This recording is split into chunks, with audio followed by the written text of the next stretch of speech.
All right. A very good evening to one and all, and welcome to the Indo-Mosaic event, the finale round of Indo-Mosaic event, of course, which is being organized by the Synapse. So the finale round of Indo-Mosaic event is being hosted by me, that is Ayush Khade. I am the current president of Synapse Society, along with Samriddhi Kashyap, who is the current vice president of Synapse Society. For judging the Indo-Mosaic's, final finale round, we have Nidhi Dande, who is the department head of history department under Synapse Society. We have Shubh Ghia, who is the Deputy Department Head of Political Studies Department, and we have Asmita Dwivedi, who is supposed to be the Department Head for Philosophy and Humanities. Okay, so without wasting further more time, we can move ahead to the next slide. Samriddhi, can you please move to the next slide? All right. So let me give to those who are watching us as an audience on YouTube, let me give a short introduction of what Indo-Mosaic event actually is. So basically, Indo-Mosaic is an article writing plus article presentation event. Stage one was an article writing contest where we had approximately a certain number of participants, and stage two is the article presentation competition. I'll explain what stage one and stage two is in the furthermore slides. Now, in Indo-Mosaic event, the participants are basically supposed to write an article describing the history, geography, and culture of any Indian state. This will help us to, spread the knowledge of the historical, geographical, and cultural importance among the minds of all the students in IIT Madras. And that was the initiative behind organizing Indo-Mosaic event. That's what the reason was. Samriddhi, to the next slide. Stage one of Indo-Mosaic event, which was conducted, which was launched 2 weeks before, and the participants were submitting the articles in the previous 2 weeks. Now, in stage one, the participants were supposed to submit an article with a word limit of 1,500 words describing the history, geography, and culture of any Indian state. We had approximately 50 articles which were submitted in stage one. Out of those 50 articles, by reading out all the articles and by looking at the way they have been researched, looking at the way they have been presented, we have selected the best 9 articles, the best 9 participants who will be presenting their article in stage two, which is being conducted today. Samriddhi, to the next slide. Yeah, so stage two that is being organized today on 15th of October is basically the article presentation event where the best 9 chosen participants will be explaining the articles in front of the esteemed judges, followed by a few questions. Okay, so they can state a few facts, they can explain how that particular state was historically oriented, how the geography of that particular state is oriented, how the culture of that particular state is, important, and they can keep on inculcating the importance of that particular state in the minds of hosts as well as the judges and the audience. To the next slide, Samriddhi. Yeah. So before proceeding ahead to the participants, I would like to explain the rules and regulations to the participants, which have already been explained, but to the audience as well. So the first rule is about time limit. So there won't be any time limit. Each participant will speak for any number of minutes he or she wants to. This rule was initiated because we wanted each and every participant to convey his point of view in covering all the minute details. The second rule is not to intervene, of course, to respect the code of conduct of the event being organized. All the participants are requested to not intervene when some other participant or when the host is speaking. The third rule is mode of communication, where we are supposed to speak in English only. But if you are enchanting a particular line, if you are enchanting a particular slogan which is in your mother tongue or which is in the particular language of your state, then you can use any other language as per your convenience. But for explanation, the prevalent language which will be used will be English only. The last rule is presentation, where basically I'll call out the name of the participants, the 9 participants, one by one. They have to start sharing their screen. They'll share their screen and they'll explain their articles to the esteemed judges. Okay, the screen share access has been given to everyone. Samriddhi, you can stop sharing your screen. And I would like to request our first participant, Monica R, to share her screen and then proceed ahead with her article presentation.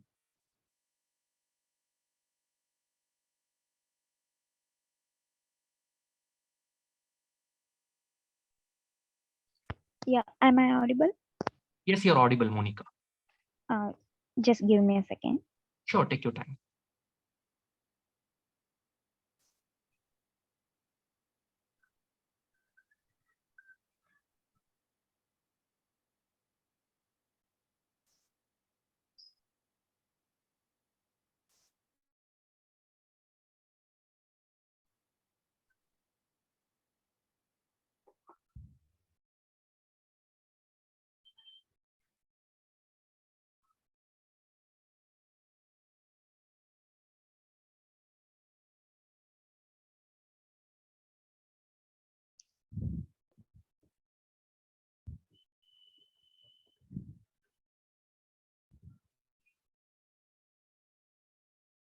Can you able to see my screen?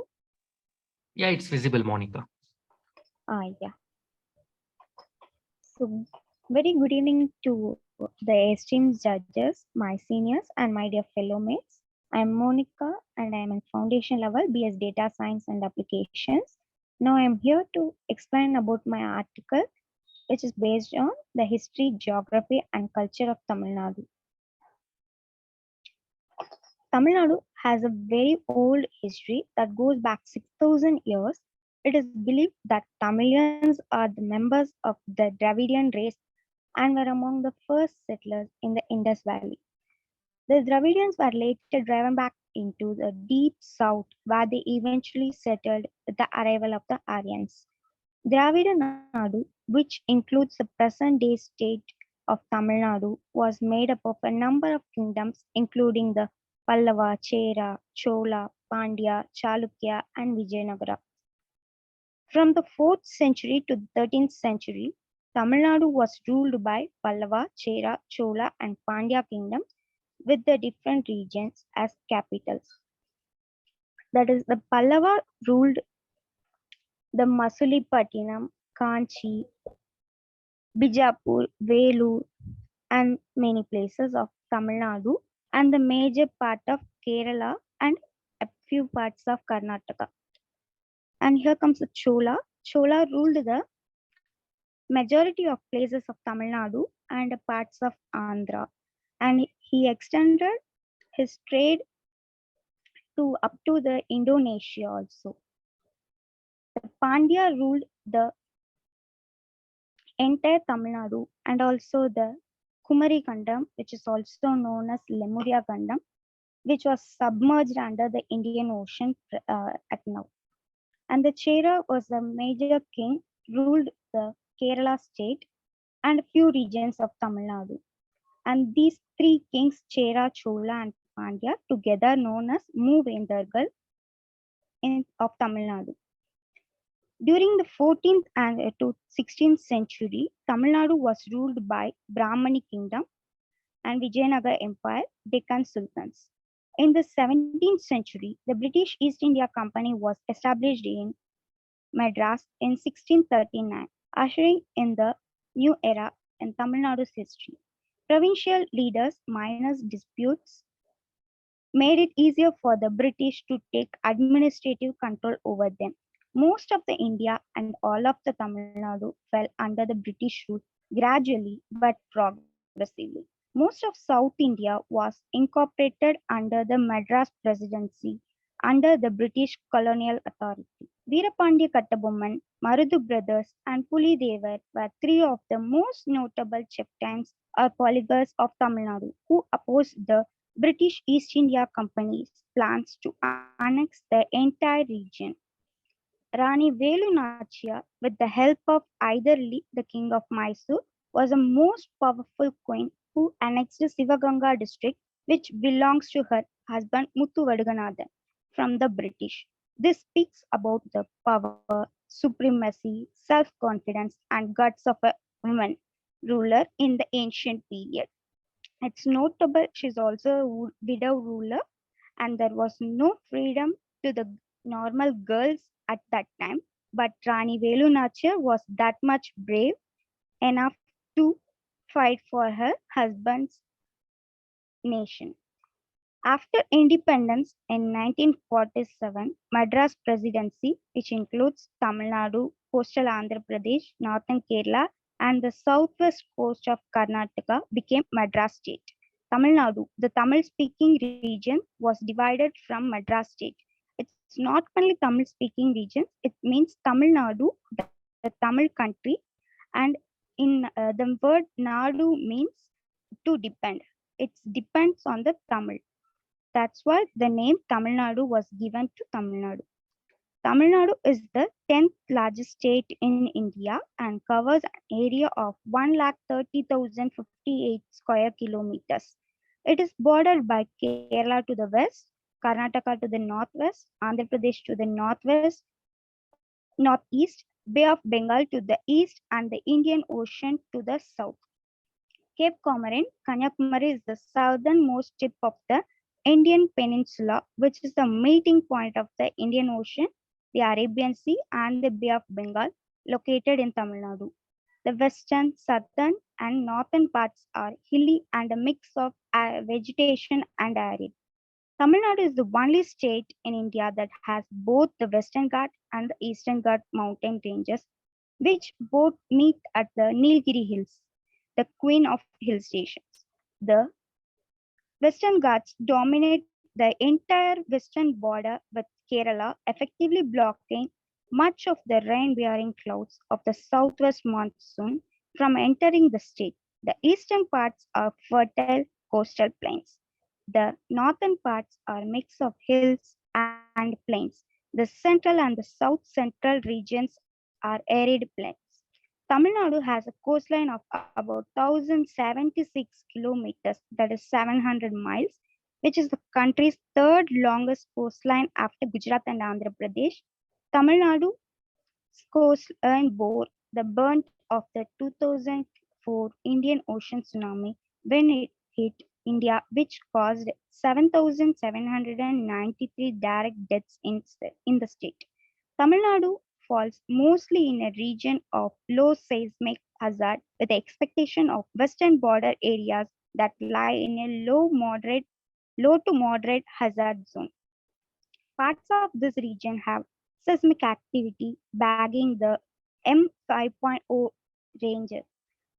Tamil Nadu is heavily dependent on monsoon rains and thereby is prone to droughts when the monsoon fails. The climate state ranges from wet rainforest to semi-arid. Tamil Nadu agriculture is gambling of monsoon. The Tamilians di- divided the land into two types, that is Nansai and Punsai. Nansai means it was watered during the entire year, and the Punsai means it depends only on the rainfall. The state has distinct periods of rainfall, which are the advancing monsoon period, southwest monsoon from June to September, with strong southwest winds, the northeast monsoon from October to December, with dominant northeast winds, and the dry season from January to May. The normal annual rainfall to the state is about 945 millimeters, 37.2 inches, of which 48% is through the northeast monsoon and 32% through the southwest monsoon. Since the state is entirely dependent on rains for recharging its water resources, monsoon failures lead to acute water scarcity and severe drought. Tamil Nadu is a southern state that has a remarkably rich cultural legacy. The people of Tamil Nadu are members of famous Dravidian family, which is regarded as one of the oldest civilizations in the world. Tamilians take great pleasure in their deeply ingrained culture and work very hard to preserve their 2000-year-old heritage, much like other South Indians do. The state has proposed it since it was controlled by the Cholas, Pandyas, and Pallavas. They produce the architecture and art that are still in use and maintained today. Tamil Nadu is a state in southern India with a rich cultural heritage that dates back thousands of years. The culture of Tamil Nadu is a blend of ancient traditions, art, music, and literature. The people of Tamil Nadu take pride in their Dravidian culture, which has its own distinct language. Tamil, a unique style of architecture, art, and dance. Tamil is the official language of Tamil Nadu because the majority of the population speaks it. Tamil, a member of Dravidian family, is spoken by all over the world. The language is acknowledged as one of the 22 listed in the Indian Constitution and is considered a classical language of India because of its independent tradition, important ancient literature, and historical roots. The language is the inheritor of an intriguing collection of ancient literature and is the oldest and longest surviving culture language still in use today. The Tamil Nadu kitchen offers wide range of dishes to choose from. Tamilians eat variety of rice dishes as their main source of food. In the state, rice is prepared in a variety of ways from the common plain rice to other rice variations, including lemon rice, takali soru, that is tomato rice, tenga soru, coconut rice, parupu soru, lentil rice. Some of the most popular side dishes in the state are sambar, rasam, and coconut chutney. Along with dosing, uttappam and dish similar to dosa but with tomato and other spices is a typical breakfast food in state. The most common clothing for women is the sari, which is renowned for its intricate, exquisite designs and vivid colors. The Kanjivaram saris is the most popular kind of sari in the state and is widely worn by the women of the state, mostly during special occasions. The essential item in every Tamil man's wardrobe, the Angavastram, is worn with a lungi, a shirt, and other clothing. The traditional attire is typically worn with gold piles, chains, and odyanam as well as other traditional jewelry. They also love to decorate their hair in a special style known as gajras with garlands. The state's most important and well known cultural event is Pongal, the festival, which takes place in January and is a celebration of thankfulness for the harvest, is sometimes referred to as the state's harvest festival. The event lasts for 4 days and each day has a special meaning. The first day is known as Bogi Pongal and the second day is known as Surya Pongal when the traditional attire is worn. The famed Jallikattu event takes place on the third day of the festival, known as Matu Pongal, and the festivities come to a close on the last day, Kanu Pongal. The most important aspect of Tamil Nadu's music is Carnatic music. It is regarded as Southern Indian classical music and is thought to be among the oldest musical traditions still in use today. Along with music, the state is the birthplace of some of the most executive and captivating dance styles practiced today. Perhaps the most well-liked dance style in Tamil Nadu is Bharatanatyam, which has won followers from all over the world. Bharatanatyam, one of India's oldest dance genres, is regarded as the forerunner for all other classical dance forms. Art is an integral aspect of Tamil Nadu's culture. From the kolam that is painted at the entryway of each home at the sunrise to the magnificent Tanjore paintings, the women of the family start each day by creating an elaborate and lovely kolam to hang at the entrance to their residences due to its gold embellishments. The Tanjore paintings and Tanjore dolls are fairly well known. Here is the entire culture of Tamil Nadu in a picture. That ends my article. Thank you all. All right. Thank you so much, Monica. All over to the judges. Monica, you can stop sharing your screen if you are done Yeah. with your article. Yeah.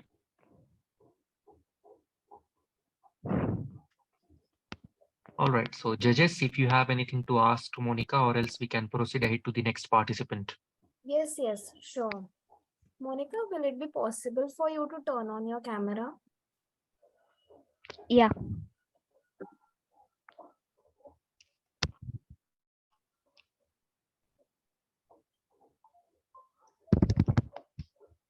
So, hi, Monica.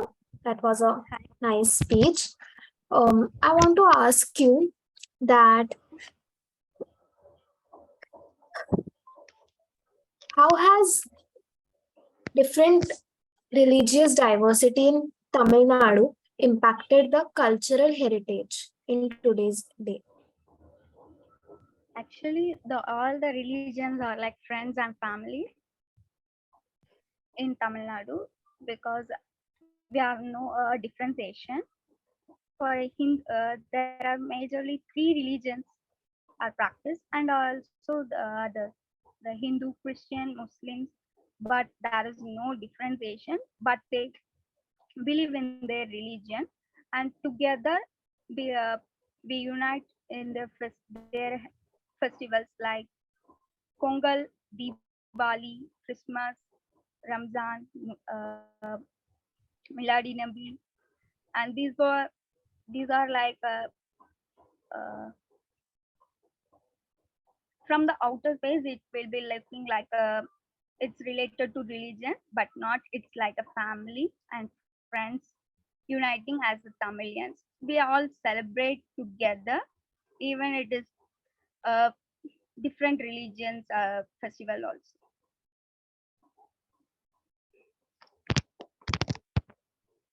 Okay, that will be all from my side. Hi, Monica. Am I audible? Hi, sir. Yes, you Yeah. are.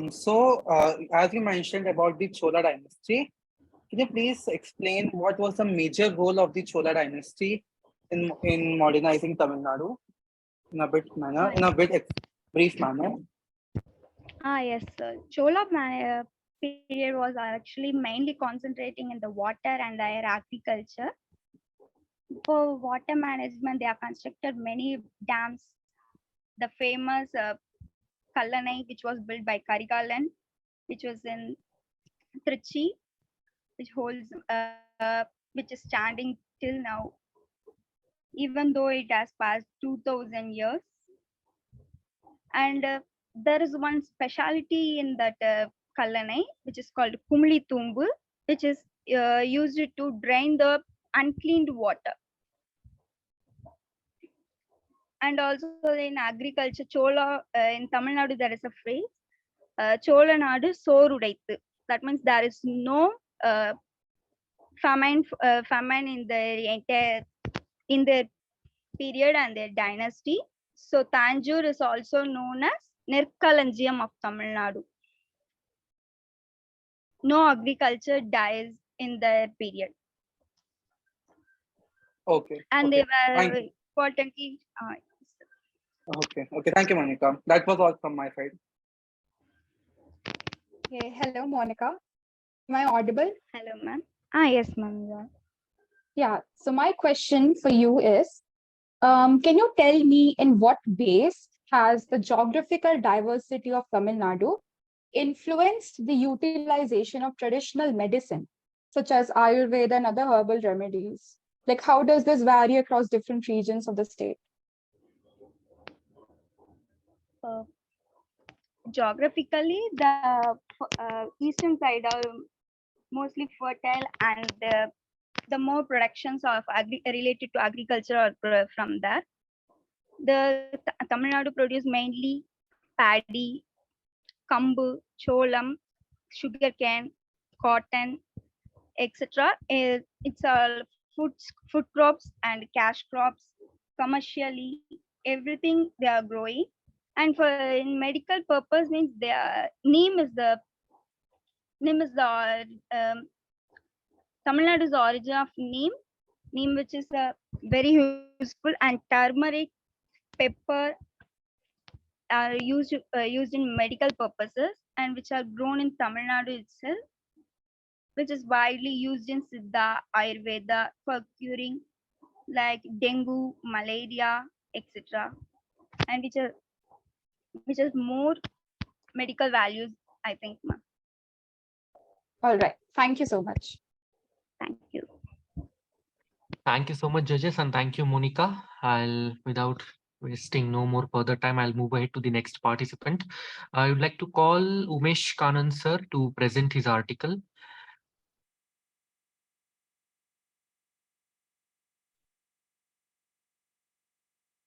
Can you hear me, sir? Yeah, you're audible, sir. I start.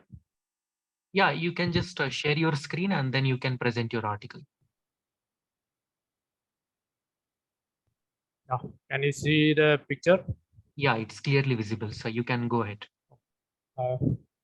Actually, I find it difficult to consolidate the things because I have taken the pages of around 100 pages. So I find it extremely difficult to bring it to 5 or 6 pages.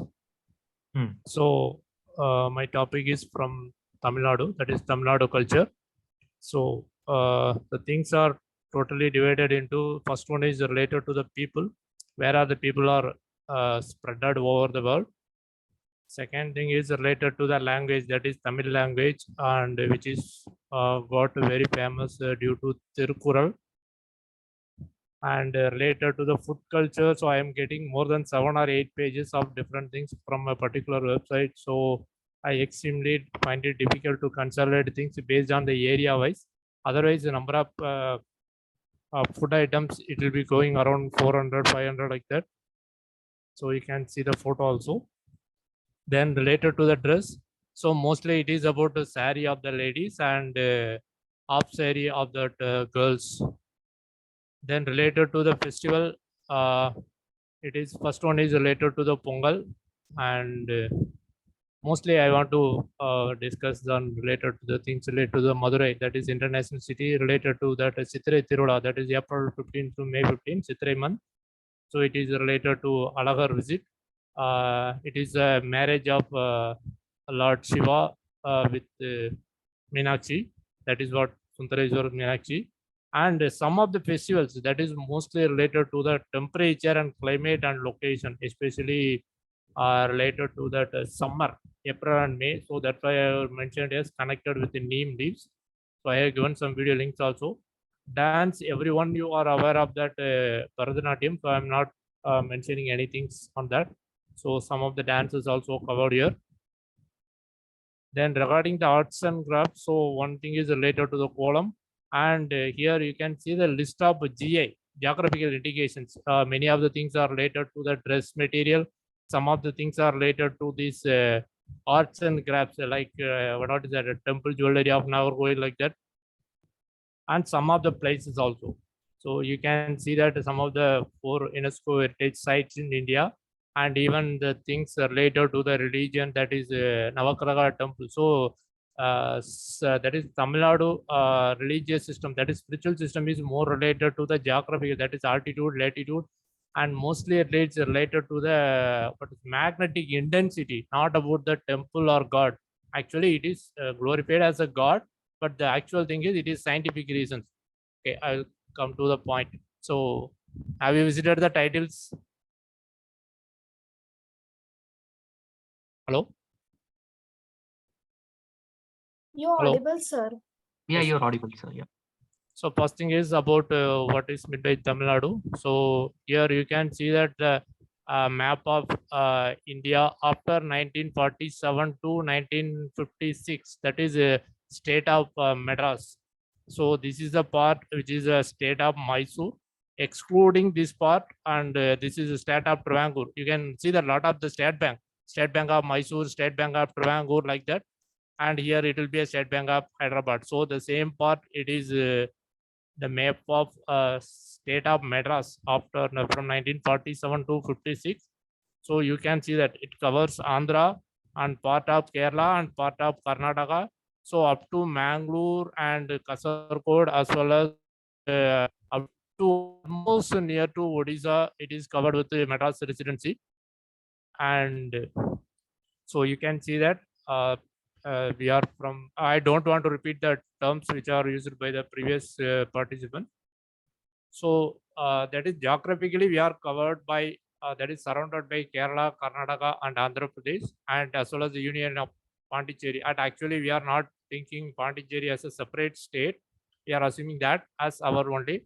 And also you here you can see that very close part here will be, it is Sri Lanka. So if you take Pamban, the distance between these will be something only 50 kilometers. That is called as Dhanushkodi. So very famous thing, that is it is affected by the biggest cyclone in 1,000 years. That is at the speed of some 150 kilometer wind. So it does even push the train from the track. So Dhanushkodi is very famous, but actually it is a port town long before. So from where you can easily reach Sri Lanka, some northern part of Sri Lanka. So geographical wise, it is surrounded by Kerala, Karnataka, Andhra, and Pondicherry, and it is having international border with Sri Lanka. So Tamil culture, Tamil people are assumed to be one of the oldest tradition. Even you can go through the Google, you can see the some tent top, oldest 10 languages. From India, it will be Sanskrit and Tamil, but number of people handling the Tamil when compared to Sanskrit is higher. So it is almost living language, oldest living language in India.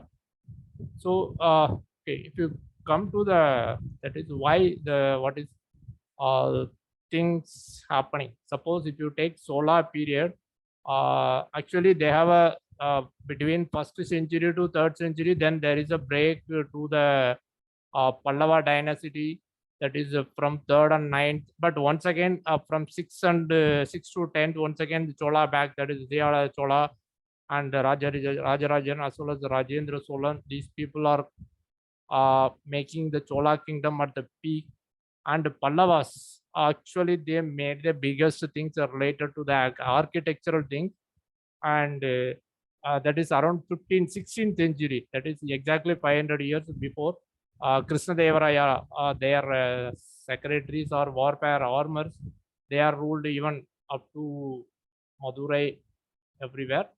As well as the things, most of the things that is not mentioned is that is Maratha rulers during 16th and 17th centuries. They are Saraboji Manners. Even you can see that a very famous library in Tanjavur, that is Saraswati Mahal Library. So that is very famous. As well as one more people, they have ruled around Madurai. They are called as Kalappirar. Actually, they are not from Tamil background. So that's why even there is one Tamil cinema called as Madurai Meeta Sundarapandiyan. It is one of the famous film. It is also somewhat linked to that one. So you can see that actually Tamil, we call as three Sangams. Actually, it can be explained in two ways. One is different periods, three different periods. That is very old, medium, and latest. Latest means I am not talking last one. That is I am talking about 4th century, 5th century, like that. So you can take it as three periods. Otherwise, you can use another word. Three things. One is written, that is what written style, and speaking style, like that. There are different drama style. EL is a Nadagam. 3 forms. So that is also called as Muttamil. Muttamil means that is 3. So that is a name given for Tamil, that is Muttamil. So you can see that Sera, actually Karigala Cholan, actually he is a man who made that dam that is called Kallanai.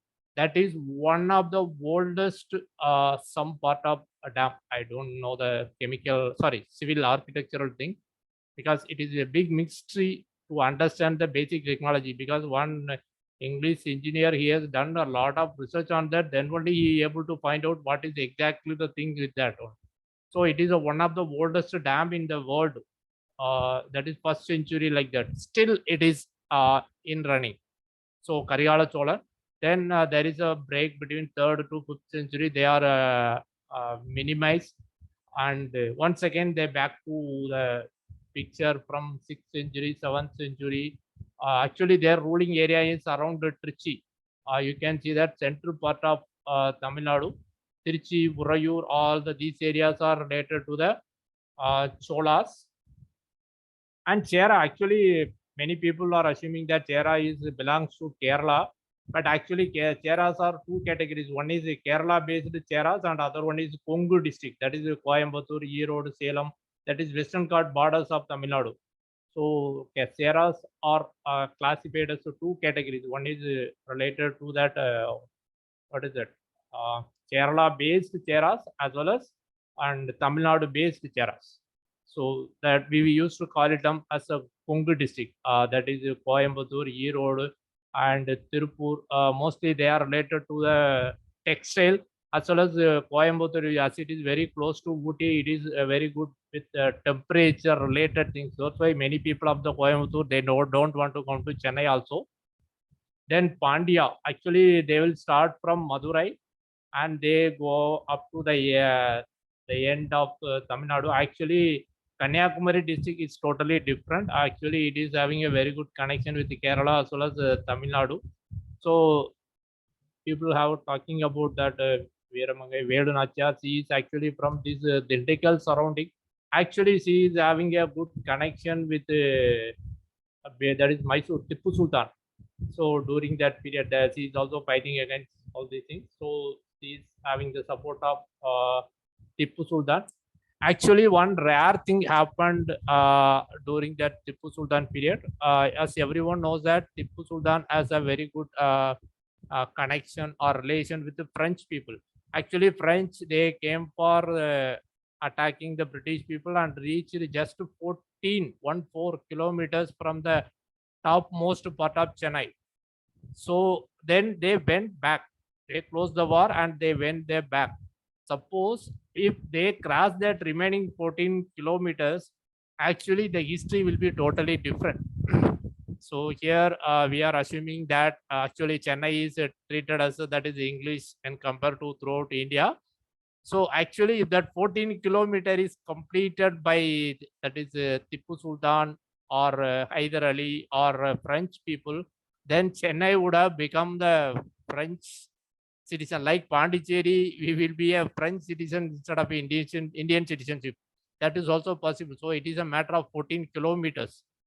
So that is related to Veeramanga Nachiyar as well as actually that is only 200 years history. That is only 200 years history. Then Pallava, if you talk about the Pallava, yes, everyone of you know about that temples. Actually, it is belongs to the this is belongs to the 3rd century. Still, it is one of the UNESCO sites. Actually, they are very good in structure. Actually, that is two people, Narasimha Pallavan and his father Mahendra Pallavan. Actually, Mahendra Pallavan lost the war against second Puligasi #2. Then after 9 years, they planned the thing. Then Narasimha Pallava went into fight with them and they totally damaged the Wabi Nagar. Actually, many things they are much interested is related to that Ellora and Ajanta. So Narasimha Pallava, while making the lot of visits, so it is more connected with that is painting and structures like this. So that is related to Ajanta Ellora caves. So when they visited this one, so they are more interested. Actually, I have seen one previous question to the previous candidate, that is about the religious thing. So actually, Buddhism start from this extreme part of that is near Gaya and something. Actually, it is traveled most of the east side, that is Bihar, then Odisha, then Tamil Nadu, then actually it's gone to Sri Lanka also, as well as these east countries. That is Buddhism related things. Actually, Buddhist, we people assume that Buddhism or Jainism is a soft people, but actually they have made so many effects to interfere every country's structures. So Buddhist monks almost unappeasingly they are involved in many of the political activities. So when you read about that what is that Mangama Sabadam, actually he is the dancer and he is about to be married to Narasimha Pallavar, but during that capturing they have taken her to Wabi. So then after 9 years he reached that area and they won the war, and she actually sometime people have tried to take her back. It is like a image issue, but she replied that no, I want to totally destroy this town, then only I will come out of that city. So I won't come as a last woman. So I want to come out as a winning woman. So that's what happening between these that is what Pallava dynasty. Then very importantly, Vijayanagar Empire. So they have a very great influence throughout the southern part of India. Krishna Devaraya. Actually, he is also very good in literature. He is extremely good in Telugu and Kannada, and he has written that script related to Andal. That is Sri Villibuttur. That is my own district. That is Virudhunagar district. Andal from Sri Villibuttur. He has written a script based on her as a queen or a queen of his script. That is, we call it as Patudai Talavan. Even Nakiran has written Murugan as Patudai Talavan. That is Tirumuruga Trupadai. So this is the things related to the Vijayanagar Empire. And you can see that it is shaped by actually different rulers, including actually many of the things like sambar or Tirunelveli halwa. So there is a question marks around origin about Tamil Nadu, because it is more about the presence of Marathi rulers makes a difference in many of the things. So we are even Lord Ganapati, I am not sure he is exist before 15th century. So after Maratha entry only he is a god, and she is asking about the gods. Till 8th century, we got only officially two. One is Saivam, that is Shiva followers, and the other one is Vaishnavam. In Vaishnavam, that is Vishnu followers. Vaishnavam, you have two things. One is Vadakalai and Tenkalai. Vadakalai, it is based on your North India. So mostly you are praying or worshipping only Rama and Krishna. That is 8th and 9th avatars. But we are taking Vishnu as a combination of 10 avatars. Even you can see that Udupi temple, that is one of the avatar of Vishnu. Okay, so you can see that lot of historic buildings and hill stations, World Heritage Sites. So like that, tourism industry is active. One. Okay, I think okay. So Madras Presidency, it is a British control, and Tamil Nadu is the second highest GDP related things. And regarding the Tamil, actually it is official language of Tamil Nadu, Pondicherry, and to some extent Sri Lanka as well as Singapore. And Tamil is considered as the first classical language of India, because as I already told you, Tamil and Sanskrit are the oldest languages from India. So you can see that a lot of people from Malaysia, Myanmar, South Africa, Canada, Mauritius, actually that is the effect of Chola kingdom and Pallavas. Actually, they have a very good trade relationship with China. Actually, I want to add that topic, but within 24 hours, it's not possible for me to add the things. So these are the things I missed: Marathi rulers and Kala brothers. And you can see that Tamil Thambi Vanakkam, it is written by Portuguese. Actually, we have a influence of Portuguese one side, Denmark one side. So we can see Danish port and Portuguese actually Goa. So we have a lot of influence from the international players. So that's why we anytime we are assuming as an international player than Indian level thinking. So Tamil is one of the classical language, first language, and you can see that Thambiran Vanakkam. This is the first Indian language to be printed and published. Then in University Madras, Tamil, there is one college in Madurai that is called as Mexican College. So can you imagine how that name comes? So it is the earliest dictionaries published in Indian languages. So it is Tamil. The next thing is Tirukural. So here you can see that word. It is a non-religious book. That is very, very important thing. So you can say Bhagavad Gita is translated, Bible is translated, or Quran is translated. But this is the one and only the non-religious book, which is translated in 41 international languages of French, German, like that. And even in English itself, it was 100 version. Within India, it will be around 50 languages. It is translated. This is a power of Tirukural and Tiruvalluvar. So you can see that it is under the 133 topics. Each and every topic has a 10 Kurals. It will be 2 lines. It is not even 2 lines. It is 1.75 lines.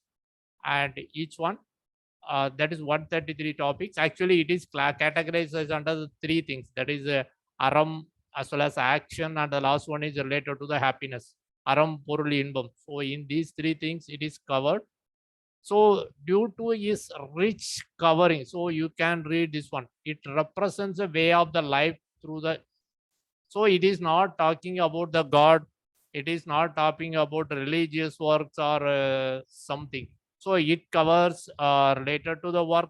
It talks about the politics. It talks about medicine, how the medicine should be treated. It depends upon the like that. So a lot of things. So you can't find any book in the world which covers extremely from the top to bottom of any topic. So it is happened around the 2nd century. So now it is 2000 years over. So Tirukural is referred as universal scripture. That is Ulaga Podumarai. That is universal. So whatever is written, it is connected with any part of the world. So that is why it is translated around 50 world languages and 100 versions of English itself, maybe another 50 languages of Indian. So you can, they only, it is actually, you can't imagine, he cannot be a doctor, he cannot be an engineer or something, he cannot be a traveling man. So how can a single man can write each and every field, almost 360 of the all professions. So you can, here you can see the diagrams. Okay, just a minute. So first one is Madras, this one, and this is about the Chola coverage. So they gone for east as well as they cover the, so as already I told you, Pallavas have the trade relationship with the China also, but Chola period, the Chola as well as during the Pallava period also, we have a very good trade link with the Egypt. So what I'm saying is that is a navy.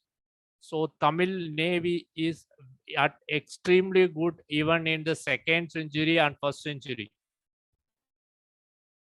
Navy. So you can see the Tamil letters, actually AAE, that is 12 letters. Actually it is divided into 3 syllables. One is strong syllables, that is Kasada Dabra, and other one is middle. It is like intermediate, that is middle level syllables. That is and last one is a soft, millennium, soft. So 3 into 6, 18. So if you multiply 12 into 16, it is 216. 216 plus 30 plus 1. So totally 247 letters. So this is related to the Tirukural. And this is Aimperum copying, like we will say na Ramayanam, Ramayanam and Mahabharatam are the 2 epics of India. So like that, these are the 5 things. Actually, the interesting is, you can see that it is actually connected with the young woman articles of jewelry, give beauty to the young woman. So like that, they are connecting that to the Tamil. Silapadikaram, Silambu, it is a one type of ornament wear in hands or legs. That is Silapadikaram. And Manimegale, it is related to Votianam. So it is wearing on hips. And Sindhamani, it is more about Bindi. And Valayabadi, it is about bangles. And Kuntalagesi, that is wearing at ear. So they are these books are connected to Tamil as well as like women things. So food culture, Sola Nadu. So already she told that Sola Nadu Sorodaitu. It is very rich in water services, and so a lot of rice are connected. So you can see that Pudiyodare, one of the very famous thing we used to take it for traveling. It will okay for 2 or 2.5 days without fridge or something. Sambar sadam, all these things, the podi sadam and millet. There are a lot of things, kambu, kelvaragu, that is kepe like that. Kudurai Vali Arsi. Actually, it is things which is mostly used for diabetes. Kudurai Vali Arsi. It is the name of that Arsi. By using that, they will use to make the dosai. So it is about Chola Nadu. It is mostly about rice.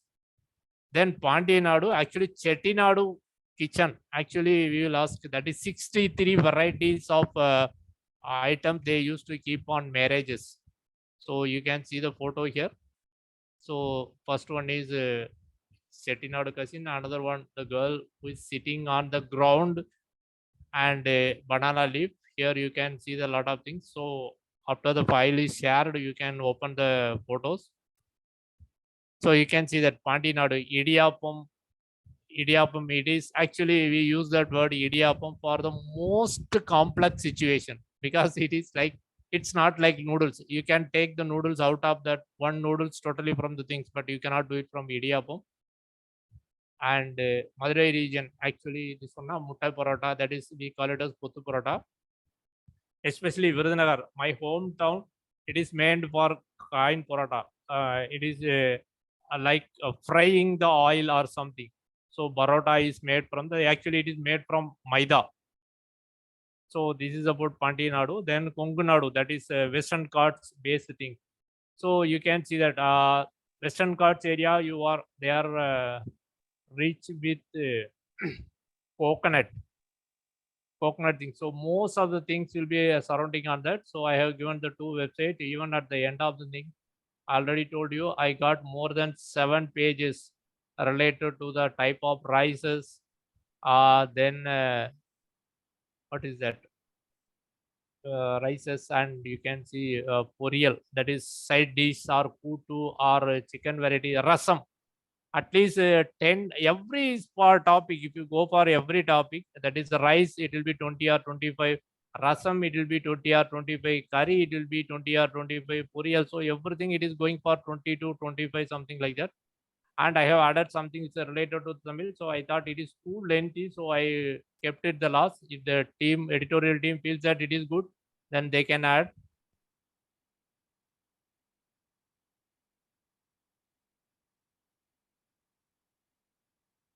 So these are the related things to the magazine. Sir, is it okay for timing? Yeah. It's perfectly all right. That's what I we told can- you. It will take time. No issues. The thing is, we'll be sharing all the articles, all the 9 articles in the WhatsApp group and everywhere, like on LinkedIn, via email as well, to all the people, so that the information can get conveyed. Because we obviously have a time constraint for the main event, so we can't cover everything via words. So we'll be sharing the articles. You don't have to worry. Okay. So Yeah. next thing is related to the dress.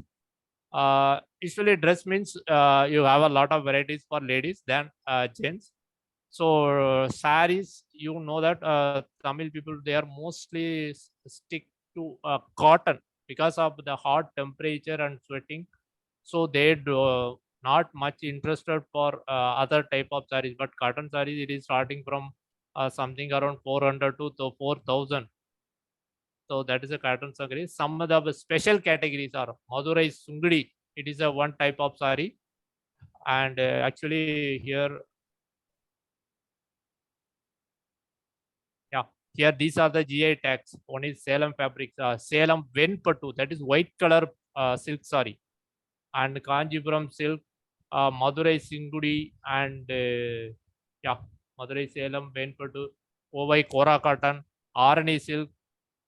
So there is a large varieties which got the GI tag also. Kandangi chale. Actually, it is more related to rural people. Normally, in urban side, they won't wear these things. So you can see Kanjipuram. Then gents, we have a very limited options, vesty.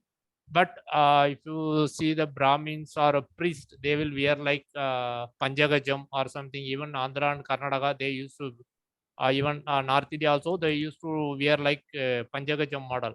But we are the only people wear like this. So can you see the diagram or not? So we will like a rectangle one. So we don't go for Panjagajam or something. When it's needed, we will fold it to off like a trouser, that is off pant. So the last fourth photo is half sari. So actually it's more attracting. Actually the color, if you wear yellow color or red color or green color, the sunlight or any lighting will fall on that, and due to that very thin material, it will reflect on the face, and you can see the face of the girl with the dress color. So that is more effective for half sarees. So you can see that young people, especially below 15, 16, they used to wear this half saree. And even kids, you can see that. Actually, it is, suppose the grandmother, they will wear that silk saree, marriage silk sarees for 20 years, 30 years, 40 years. After that, they will cut into pieces and they will give to their grandchildren for making that dress. So that means the silk sarees are sustaining for 50 to 70 years like that. Sir, I'm sorry to interfere, but is it okay if you can wrap it up, because we have Yes, sir. 7 That's more what I asked you participants lined earlier. up. Yeah. No, that's what I was trying to say. If you could wrap up within like 2 to 3 minutes, because we have 7 more participants lined up. Yeah. Yes, sir. Yeah. Thank you so much, sir. And all over to judges if you have any questions.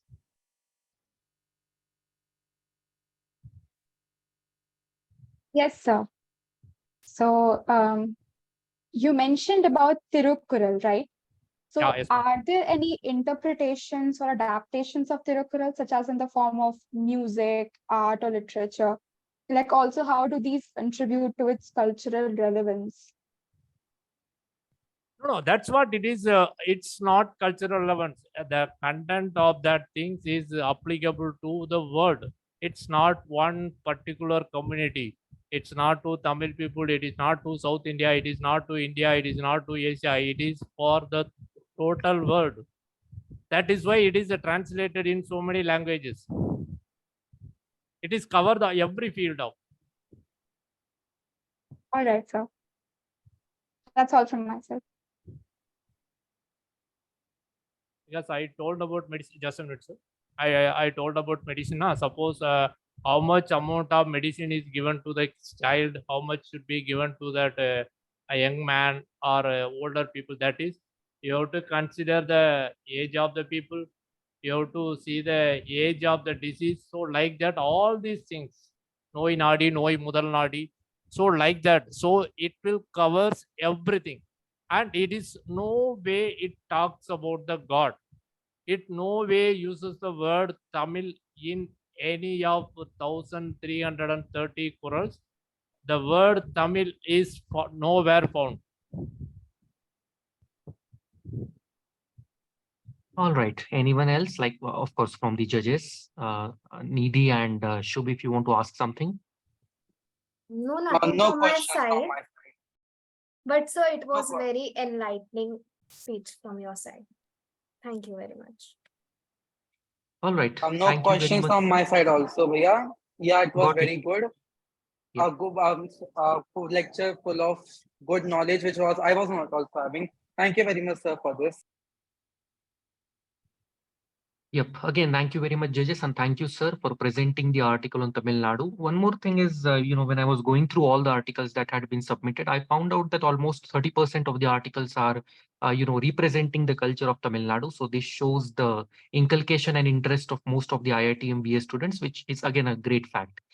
Okay, without wasting no more further time, I would move ahead to the next participant. Yeah, and yeah, one more thing is, the remaining 7 participants, I would request you to finish your article within like 8 to 10 minutes. Okay, we don't have a time constraint. You don't have a time limit, of course, but we have to finish the event before 10 p.m. at least, because, many of you have other things scheduled at the same time. So I would request everyone to finish your article within 8 to 10 minutes. I would like to invite Melvin Joseph, who will be the next participant. And Melvin, you can go ahead. Good evening, sir. Good evening, judges and my fellow participants. Today I'm going to present you an article on Tamil Nadu. And Tamil Nadu is one of the oldest, is a home for some oldest civilizations, and it is also there are evidences that show that there was human inhabiting Tamil Nadu from 1500 BCE to 10,000 BCE. So now let's begin with Tamil Nadu. Tamil Nadu is situated in the southernmost part of Indian peninsula. It is known for its rich history, culture, and natural beauty. It shares its border with several Indian states. It is bordered by Andhra Pradesh to the north, Karnataka to the west, and Kerala to the west and southwest. Chennai is the state capital and is the largest city in Tamil Nadu. It is a major cultural, economical, and industrial hub. Other important cities include Coimbatore, Madurai, and Tiruchirappalli. Tamil Nadu has a long coastline along the Bay of Bengal, stretching for approximately 1,076 kilometers. This coastline features numerous beaches, including Marina Beach in the state capital, Chennai, which is the second longest urban beach in the world. Both eastern and western Ghats border Tamil Nadu. Between the eastern and the western Ghats lie a vast plain known as the Tamil Nadu Plain. This region is highly fertile and supports agriculture, including the cultivation of rice, sugarcane, cotton, and various other crops. Tamil Nadu has several rivers flowing through its territory, including the Kaveri, Vaigai, Tambarabharani, and Palar rivers. The Kaveri River, in particular, plays a significant role in the Tamil Nadu's agriculture. Due to being situated in the southernmost part of India, Tamil Nadu is near the equator, due to which it experiences It experiences tropic climate with hot and humid weather in the coastal areas and more moderate climate in the hill stations. Tamil Nadu is also rich in natural resources, including minerals like limestone, granite, and lignite. It is also known for its diverse fauna and flora, with many wildlife sanctuaries and national parks, such as Gindi National Park and Mudumalai National Park. Tamil Nadu has a few islands in the Bay of Bengal, with Rameshwaram Island being one of the most prominent. Rameshwaram is known for its Ramanatha Swami Temple and the Palam Bridge, which connects it to the mainland. In summary, Tamil Nadu's geography is characterized by its diverse landscapes, including coastal areas, fertile plains, mountain ranges, and tropical climate, making it a state of cultural, natural, and economical significance in India. Now let's dive into the history of Tamil Nadu, which is rich and diverse with a heritage dating back to thousands of years. The history of Tamil Nadu can be traced back to the Sangam period, which is believed to have begun around 300 BCE and continued till 300 CE. Here, BC stands for Before Common Era and C stands for Common Era. This era produced some of the oldest known Tamil literature, known as the Sangam literature. During this era, it also witnessed the flourishing of arts, literature, and trade. The first golden age of Tamil Nadu is about 2000 years ago during the Third Tamil Academy. Now, to dive deeper, we need to know the establishment of the trinity of Tamil powers in the region, namely the Chera, Chola, and Pandya kingdoms. The three dynastic kingdoms sometimes lived in friendship, sometimes fought with each other, and sometimes one king defeated the others decisively and ruled the entire Tamil Nadu. In this map, you can see how they were distributed. During this period, outsiders were unable to conquer Tamil Nadu because of the military might of the Tamil kings. There are records of Tamil kings marching north, sometimes as north as Himalayas, defeating northern kings. Tamil merchants traded with Egypt, Greece, and Rome. Their merchants came to Tamil Nadu and Tamil merchants went to their countries. Archaeological excavations have revealed Greek and Roman settlements in the port city of Kaveri Ponnapattinam. In addition to trade, Tamil Nadu also had political connections with Rome. Pandya kings even sent ambassadors to Rome in those days. Now let's move to the second golden age, which was about 1000 years ago. The Chola dynasty that was powerful during the first golden age weakened over the years and was reduced to the status of minor kings under Pallava rule. Chola started to get stronger under the great warrior king called Vijayalaya Chola. He laid the foundation work for the rise of the Chola dynasty again and the birth of the second golden age. But the second golden age did not start until 4th generation after him. The second golden age started with the first Rajaraja Chola's reign in 1985. He spent the next few years building up his army. Once that was achieved, he fought the Chera and the Pandya kings and brought entire Tamil Nadu under his rule. Therefore, he is also known as Mudumudi Cholan, which stands for the king of three crowns. He also marched his army towards armies north beyond Tamil Nadu and conquered parts of today's Karnataka, Andhra Pradesh, and Odisha. Rajaraja Chola's navy also captured northern parts of Sri Lanka and Maldives. As you can see in this map, the area he conquered. These overseas conquests were necessary for the control of trade routes of Southeast Asia. As you can see in this map, like most of the trade between the Western and Asian countries is through this route. Until this day, this route is a very important trade. It's still a very important trading route, and around 80% of world oil trade passes through this route. The Tanjai Periya Kovil he built for Shivan is a masterpiece of Tamil architecture and is recognized as an UNESCO World Heritage Site. Historians say the second golden age of Tamil Nadu saw its pinnacle during the reign of Rajaraja Chola I, who was the son of Rajaraja Cholan I. Rajendra Cholan I, who was the son of Rajaraja Chola I. His forces went all the way to the Ganges and conquered even some parts of today's West Bengal. He was called Gangaikonda Cholan, the Chola who conquered Ganges. He bought water from the holy Ganges to consecrate the temple he built. Rajendra Cholan also had a powerful navy. The Chola navy conquered Sri Lanka, Maldives, Nicobar, northern Sumatra, and some parts of Malaysia, Thailand, and Myanmar. As you can see, this is the regions which Rajendra Cholan conquered. From Rajaraja Chola I to Kundadalaga Chola III, span of period of over 230 years, and this period is generally considered the second golden age of Tamil Nadu. The Chola dynasty did continue the Chola kingdom for many more years, but the dynasty was on the decline after Kundadalaga Chola III. Cholas not only conquered vast territories with their military might, they also sent ambassadors to foreign lands and had friendship and friendly relations. An example for this is when Rajendra Cholan was fighting with the Western Chalukyas, he was friendly with the Eastern Chalukyas. Tamils also flourished in trade with many countries overseas. Chinese record mention that Rajaraja Chola in 1015 BCE CE and Rajendra Cholan in 1300 CE and Kundadalaga Cholan in 1077 CE sent emissaries to China. Tamil Nadu also excels in architecture and sculpture during the Second Golden Age, as exemplified by the Tanjai Periyakovil that Rajaraja Cholan built and Gangaikonda Cholapuram, which Rajendra Cholan built. After the Second Golden Age, Tamil Nadu saw the rise of various dynasties, including the Vijayanagara Empire, the Nayakas, and the Marathas. The Vijayanagara Empire in the 14th and the 16th century contributed significantly to the state's culture and architecture. During the 16th centuries, European powers such as Portuguese, Dutch, and British established their presence along the Tamil Nadu coast.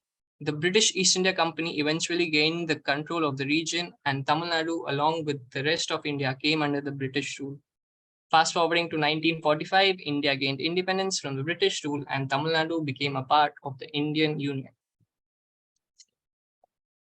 And the culture of Tamil Nadu is rich, diverse, and steeped in history. It is known for its classical tradition in music, dance, literature, and art, as well as its unique customs and practices. The Tamil language is at the heart of the Tamil Nadu's culture. It has a rich literary tradition dating back thousands of years and is one of the oldest classical language in the world. Tamil literature, including Sangam poetry, epics like Silparikaram and Manimekalai, and modern literary works. Modern Tamil literature also produced renowned authors like Subramanya Bharati and Kalki Krishnamurti. Tamil cinema is also a significant cultural phenomenon. Carnatic music, one of India's classical music tradition, and Bharatanatyam, a classic Indian dance form, originated in Tamil Nadu. Tamil Nadu celebrated a wide range of festivals with great enthusiasm. Pongal, the harvest festival, is one of the most significant. Other important festivals include Deepavali, Kartika Deepam, and Tamil New Year. Traditional attire for men include veshti satai, while for women often wear saris.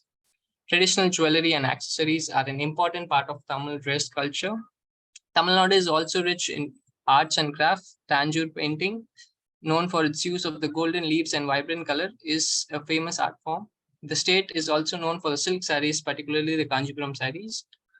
We now conclude with everyone's favorite topic, food.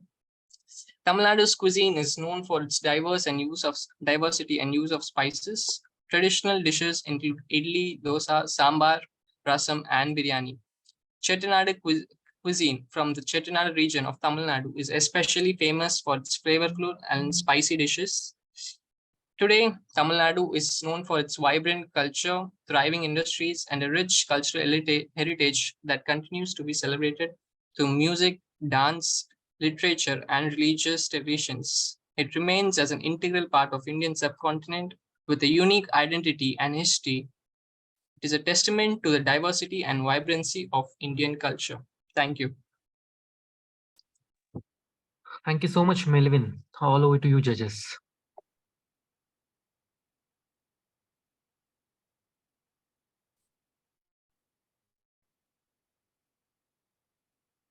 Okay, so Can you tell me some museums and cultural institutions in Tamil Nadu that showcase its heritage and culture, if you know some examples? There have been during the Sangam era, it's an example of that. There are the poets and the poets gathered in these in places like Madurai, and they were composed many poems, and most there were three Sangam eras. The first and the second, we don't have much records of that, but the third one we have texts like Silapadigaram and Manimekalai, but other two were lost due to other reasons. So yeah, I think these are some examples of institutions which were there at that time. Okay. Can you tell me how many years did the Sangam era lasted, first, second, and third? Yes, ma'am. The second Sangam era was about 3,400 years, and the first Sangam era was the longest, and the third was the shortest, lasting about 1,800 years. That's all from my side. Okay. Hi, bro. I wanted yeah. to ask that question. How was Tamil Nadu's history influenced its present day culture and tradition? Can you please elaborate it? What Can you you please repeat? feel? Just actually, I'm asking how Tamil Nadu's history has influenced its present day culture and tradition. Okay. Yeah, the history of Tamil Nadu, even you can see the way of living of Tamil people, you can find there has not been much of a difference in their way of living, like accepting people, like they are like one of the most friendly people I have met. And the Tamil people actually love to know, always like their history, and they are very proud of that. And these things have uh, ruled their race culture, I believe.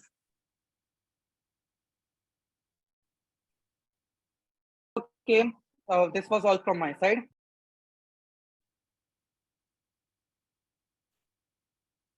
Questions from my side. Okay, thank you so much, Melvin. That was an amazing Okay, thank you, presentation sir. again on the state of Tamil Nadu. I'll move ahead to the next participant, Saravanan. I'm sorry if I'm pronouncing it wrong, but yeah, it's Saravanan. The stage is all yours. Yes, give me a sec. Take your time.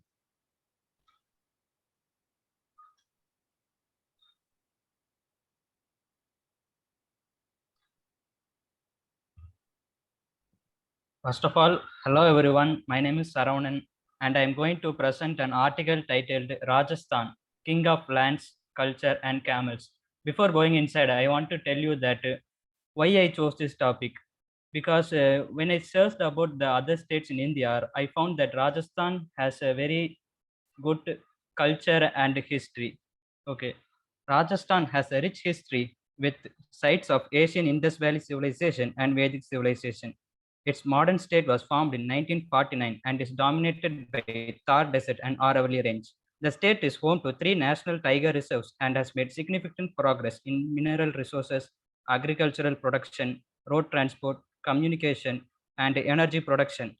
However, the growth of the human population and low levels of human development have slowed economic progress. The Rajasthan's history is rich and dates back to Indus Valley civilization. The bravery of Rajput kings played a crucial role in the state's development as they fought against foreign rulers and sacrificed lives for the empire's pride. In the 13th century, Mewar became a popular destination for Rajput rulers, with Akbar forming a good and very leading to the submission of many. Some Rajput rulers like Raja Mansingh of Mewar continued to fight against Akbar, leading to the submission of many Rajput rulers to the Mughals. After the death of Rajman Singh, Maharana Pratap continued his fight against the Mughal Empire, eventually winning the Battle of Dewar. Famous Rajput pioneers include Rana Uday Singh, Rana Pratap, and Prithviraj Chauhan. Okay, let's see the culture of Rajasthan. Rajasthan, also known as the land of kings, is a rich cultural and a very good vacationer, very good historical sites and which has monuments, wildlife sanctuaries, and national parks. With over 70% of Rajasthan being vegetarian, it is the most vegetarian state in India. The Gomar dance from Jodhpur and the Kathpuli from which is famous in the Rajasthan. And it has a very good history. The Gomar dance also has international recognition. Folk music such as Bopa, Chang, and Path dance is a vital part of Rajasthani culture. And the Kathpuli dance, which is a key feature of religious festivals and social gatherings. It is believed to have originated from present-day Nagaur and surrounding areas. Rajasthan kings and nobles encouraged the art of Kathpuli. Over the last 500 years, it was supported by a system of patronage through the kings and wealth of families. The Bhat community claims that their ancestors performed for royal families, receiving honor and prestige from the rulers of Rajasthan. Rajasthan is also famous for textiles from semi-precious stones, handicrafts, and traditional and food color ballad. Rajasthani culture is known for its intricate carvings and bright colors. The top 5 export items from Rajasthan are textiles, gems, and jewelry, dimensional stones, agro, and food products. The blue pottery of Jaipur is particularly noted to attract investment for the revival of traditional arts and crafts and promote cultural heritage. The first handcraftsy polity had been released in Rajasthan. Also, the state has a large number of raw materials, including marble, wood, and leather, which can be used for the development of handicrafts. The Ankoi Museum of Hand Printing celebrates traditional woodblock printing on cloth. Rajasthan is also known for its historical forts, temples, and palaces, all for which are important source of tourism. In conclusion, Rajasthan is a rich, diverse, and vibrant Indian state known for its iconic forts, palaces, and one of the world's largest and driest deserts. Thank you. Thank you so much, Saravanan. Judges, any questions? Yeah, I have a question. Asmita, you go forward first.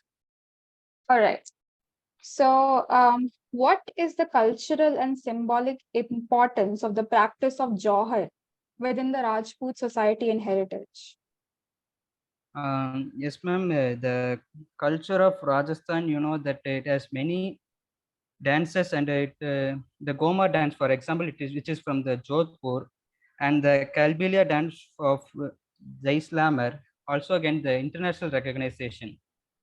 Then we can see that the folk music such as Bopa, Chang, Terateli, Gindar, Kachgori, Teji, and Paddan is also a part of Rajasthani culture. I specifically asked for Johar. Do you know about it? No, ma'am. For currently, I don't know. It's all right. It's all right. Thank you for my side. Just that you know, Johar is a practice of self-annihilation which was practiced by Rajput women when their husbands were martyred in wars. Okay? And do read about Okay, it. ma'am.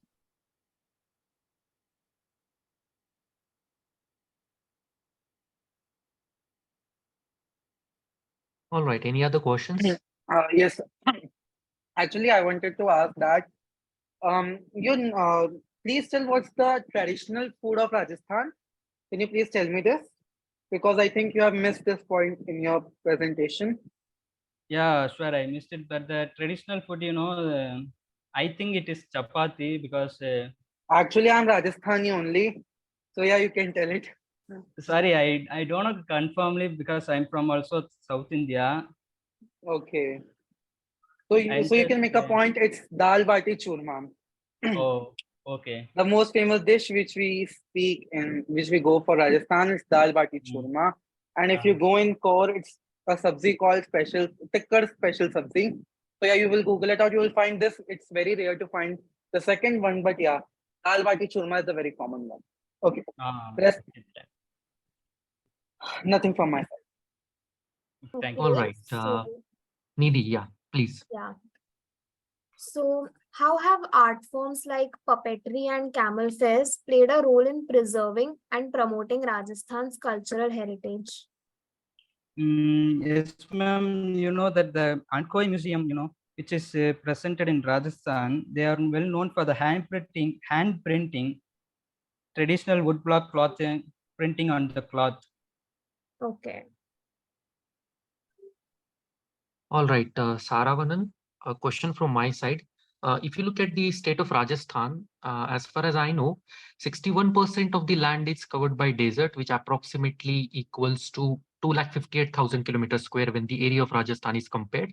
So why do you think there are only two reasons? It's a very basic question. So there are two reasons behind the formation of desert areas in the western part of Rajasthan. What are those two reasons? If you know, you can just state them in a short. No need to explain the entire process. Yeah, as you said earlier, that the Rajasthan is dominated by the Thar Desert and the Aravalli Range, and the people, they live at the other side. That's all. I don't know about it. No issues, no issues. Just to state those two reasons, the first reason is the high temperature in the western part of Rajasthan, of course, due to the presence of sand. And the second reason is the presence of Aravalli mountain ranges lied parallel to the Thar Desert.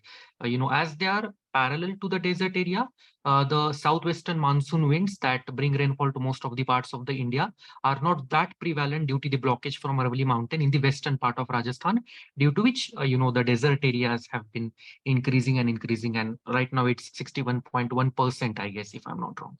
So these are Yeah. the two reasons: high temperature and no rainfall due to Aravallis. Yeah, All right, no issues. Thank you so much, Saravanan. Thank you for the presentation. Thank you for describing history, geography, and culture of Rajasthan.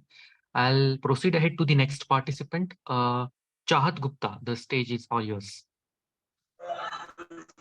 Yeah, sure. Just share my screen.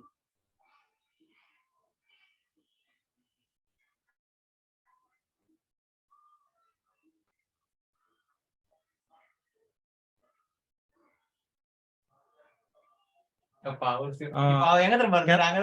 I end the session? YouTube live. No, sir. No, I think it will go for another 1.5 hours. Oh, is it okay? I thought it's. I'll inform you. I'll inform you when it ends. Sure. Yeah, I just yeah. came over office. That's why Is screen visible? Yeah, sir. I'll inform you when the session ends. Is my screen visible? No. No, it's not visible yet, Chahat.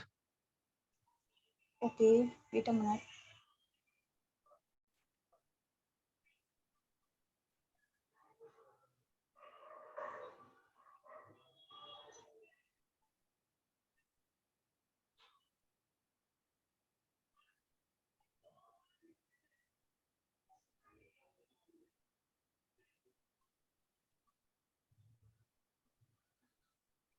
Oh, by the way, if you aren't able to present it, it's just all right. You can just read it out directly without presenting. Yeah, now it's visible. Is it visible now?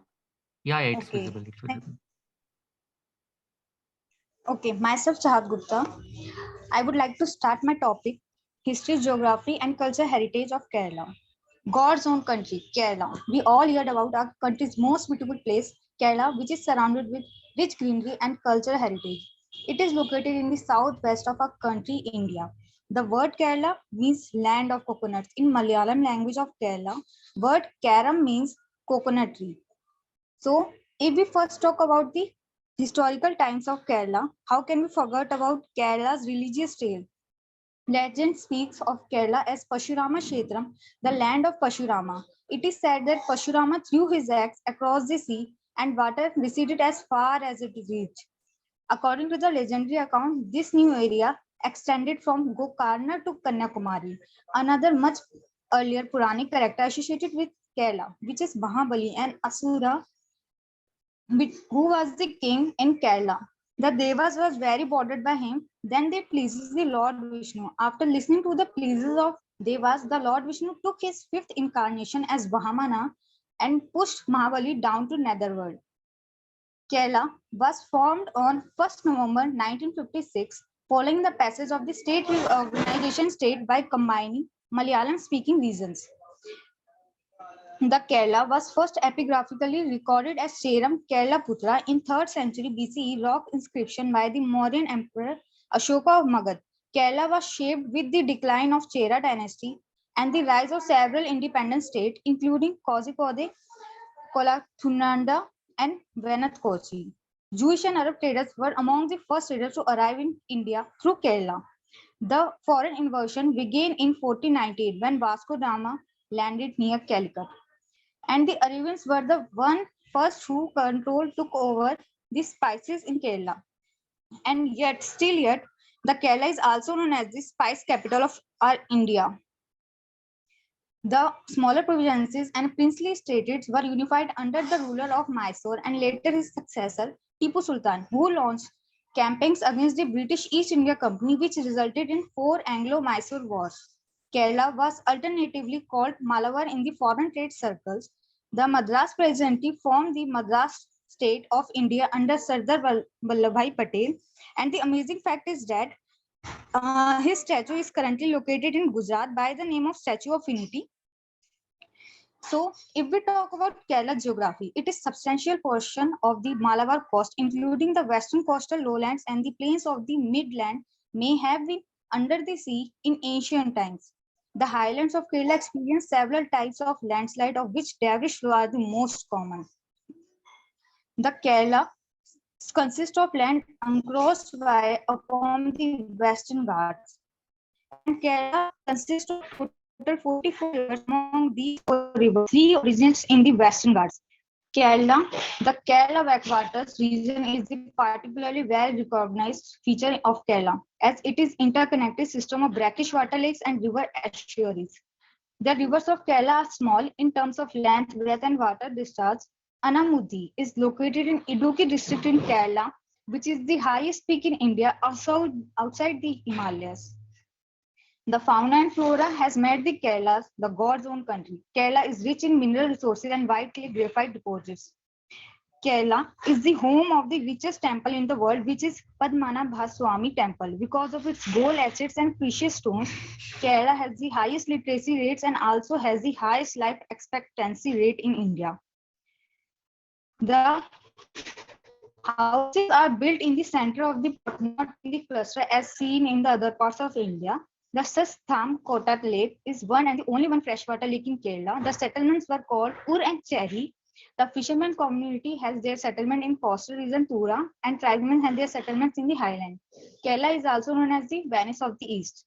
After talking about history and geography of Kerala, how could we forget about the cultural heritage which makes the most special state of our country? The architecture of Kerala is unique and quite a contrast to the Dravidian style of architecture commonly found in the other parts of the south. Kerala architecture heavily based and influenced from the architectural science like Vastu Shastra, and the temples are built on the basis of 2 construction theses, Tantra Samuchayam and Sri Pratnam. These Kerala is the home of the world's richest temple, as we know, because its gold assets and precious stones. And commonly, more than 50% of people Kerala follow the Hinduism. Kerala, the cultural diversity of Kerala is well known. The Kerala is famous for its arts. Kerala jewelry is also unique in its design and mostly made of gold. The literature of Kerala can be tracked back to the 13th century. The Malayalam literature initially consisted majorly of poems and songs. Pattu. The food of Kerala consists of wide variety of vegetarian and non-vegetarian food. The food consists of fish, meat, idli, dosa, sambar, chilies, curly leaves, and many more. The folk dance of Kerala consists of the Kai Koti Kali dance, Kuti Otam dance, and etc. Kaniyar Kali, also known as Deshatu Kali, is a dance which is done in front of the goddess Bhagavati. It is one of the oldest folk dances, which is the fast moving dance to the rhythmic devotion folk all time. And these all things make the Kerala rich cultural heritage in our India. Thank you. All right. Thank you so much, Chahat. Judges, any questions?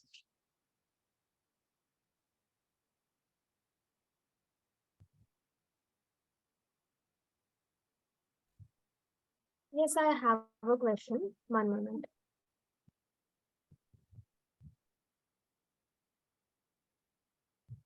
How have Kerala's religious traditions and rituals adapted to contemporary society while preserving their historical significance? As Kerala is a religious place because of many temples situated in this area, so they are contrast with their religions, and majorly they are 50% of the Hinduism and 25% of Islam people and 20% of Christians. And among these all, they are follow their religious very contrastically, which makes these Kerala is the most preserved in their cultural heritage.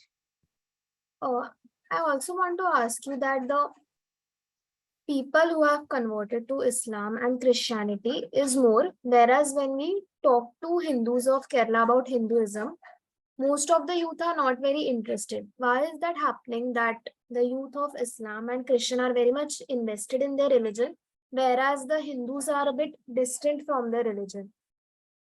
Is it due to the media and culture? Can you comment on this? No, I don't think so. As we see that 50% of Kerala population consists of Hinduism, and many temples are situated in this area, or Islams and Christians were following their religions as well. If we talk about their, they are talking about if they're distracting by any other thing by not following their religious, as we can say that youths are not taking seriously their religions very, and That's what I'm asking. yeah, because their politicians are very their politicians are very seriously.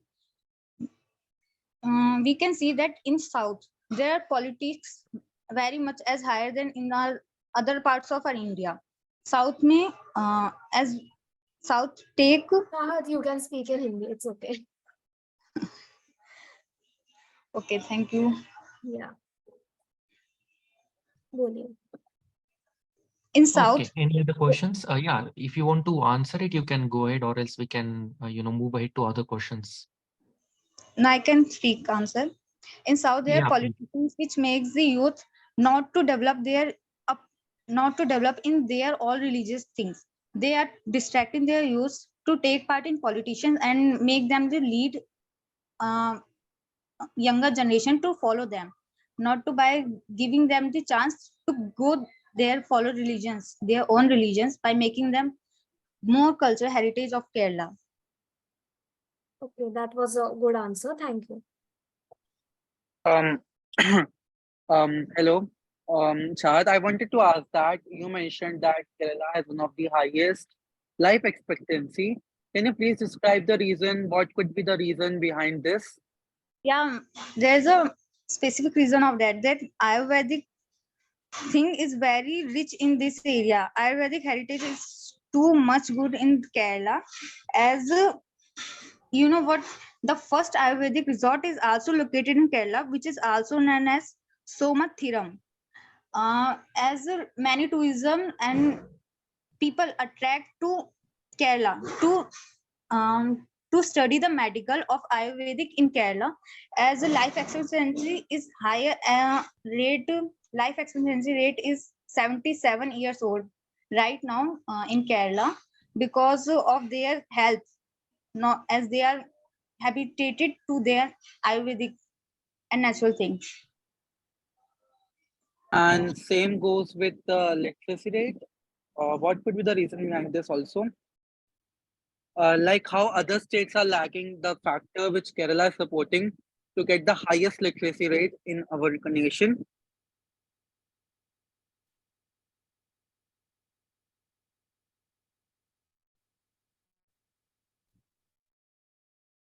Where the politics are not following their, saying their youth to not follow their religions, and on the other hand they are encouraging youth to follow politician by educating them themselves. As literacy rate is 94% is, I don't think so. Then there are any other more reason along with the politics.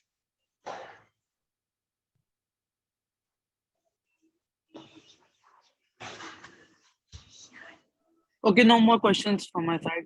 Thank you. And no questions from my side either. Okay, thank you so much, judges. Chahat, a question from me, a very simple question. As you had highlighted the Sastamkota Lake as the only freshwater lake in Kerala, can you describe the geography of Sastamkota Lake, like on which river is it situated, which is the nearest city to that particular lake, and some other facts if you know? Well, there are many lagoons and rivers are situated in Kerala. And as I told earlier, that 44 rivers are in Kerala, but only one freshwater lake which is in Kerala. As because of it, there was a conflict between Kerala and Karnataka on the river of taking the water, fresh water. So I think so. This conflict is right now going on, not going on any conclusion. Because of this, they are conflicting on the water, that how much water they have to take as fresh water coming from the Karnataka, not from Kerala. And Kerala said that they need more water because they are rich in agriculture. And this thing, I think so, because of only one fresh water lake is very important for Kerala. All right, all right. Just for your information, the Sastamkota Lake is situated on the alluvial plains on the banks of river Kalada, and I guess it is situated at a distance of 30 to 40 kilometers from the city Kollam, if I'm not wrong. And yeah, whatever you stated was approximately correct as far as I know. And it is also known as the Queen of the Lakes in South India. I'm not sure about this particular fact, but I had read it somewhere that Sastamkota Lake is also known as the Queen of the Lakes because of its freshwater existence. Anyways, thank you so much, Chahat. I'll be moving ahead to the next participant without wasting no more time. The next is Sagnik Chakraborty. Sagnik, the stage is all yours. Hello everyone. Hello all the judges. Hello Ayush. And am I audible? Yes, you're audible, Sagnik. Okay, now am I visible? Yes, you're visible. Okay, just a second. I'm sharing my screen. Take your time. Yeah. Oh, wait a second. Off on screen. No, it's not this one. Is my screen visible? Yeah, it is visible, Sagnik. Okay, so good evening to one and all present here. Hello everyone, and thank you for today joining with me on this stage where I am going to speak about my very own home state, which happens to be West Bengal. So I was born in West Bengal and I have grown up in West Bengal, and West Bengal has meant a lot to me. I mean, the rich cultures, the rich heritage that this state possesses, I can firmly say that that it is among one of the most richest states in this country, in India. So so naturally, it is an extremely proud feeling on my way to say that I belong from West Bengal. And in fact, there are so many Bengalis out there who are making our country proud in various global stages, even today as I speak. And let alone historically, we have all heard about Rabindranath Tagore. We have all heard about I'm extremely sorry, Satyajit Ray, and about Netaji. So in order to know about like how it all began, we need to learn about the origins, like from where it all began. And that brings us to the historical aspects of West Bengal. So the sad part is that the history of West Bengal is not really covered in our so-called school textbooks, which is extremely wrong, because you see the first traces of West Bengal goes way far back, as in 2nd and 3rd century BC, with the famous Mauryan Empire trying to take over a region in South Bengal called Tamralipto. Now, Tamralipto is very famous for the Tamralipto port, which was extremely rich. And for the next millennium, till the 8th century AD, from 2nd century BC, and this saw so many Roman trade ships and flourishing business and economic explosions. In fact, famous travelers, we have all heard about them, like Fa Hien, Yuan Sang, they all visited this place. Like Fa Hien even stayed here for 5 months. And if you read his autobiography, I mean, not autobiography, if you read his accounts, you can realize like he stayed there, he wrote a lot about it, etc., etc. Now, for the next 1000 years, there were various other local rulers of West Bengal who would sometimes be in war with the sultans or the Mughal rulers in Delhi, or sometimes join hands in coalition as well.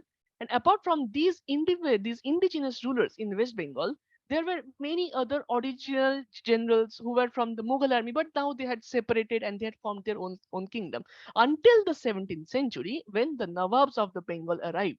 Mainly Ali Khan and Siraj-ud-Dawla were the most famous of them. And while Siraj-ud-Dawla was extremely cruel, no doubt, he was extremely cruel and harsh, but he ushered in West Bengal an industrial revolution with so many different types of industries popping up in the state, be it jute, textile, arts, everything. They all flourished in this rather short period before the British conquered the state and slowly conquered the country. We all have heard about Robert Clive, how he came into West Bengal and slowly he conquered it from 1757 to 1772. It took 15 years for the British to conquer, but still, they started it off with West Bengal. And then we all know about Calcutta, like Job Charnock, who officially laid the foundation stone. I mean, the foundation stone, which we mean in today. He officially named Calcutta, and slowly Calcutta became the capital of India. Like, you can imagine how important or how prestigious that is. Though it was being ruled by the British, I understand, which is not at all prestigious, but still, this was a glorifying moment for West Bengal in its own regard. Now, the impact of all these of the freedom struggle in West Bengal had been huge. I mean, there have been so many missions that have started from West Bengal itself.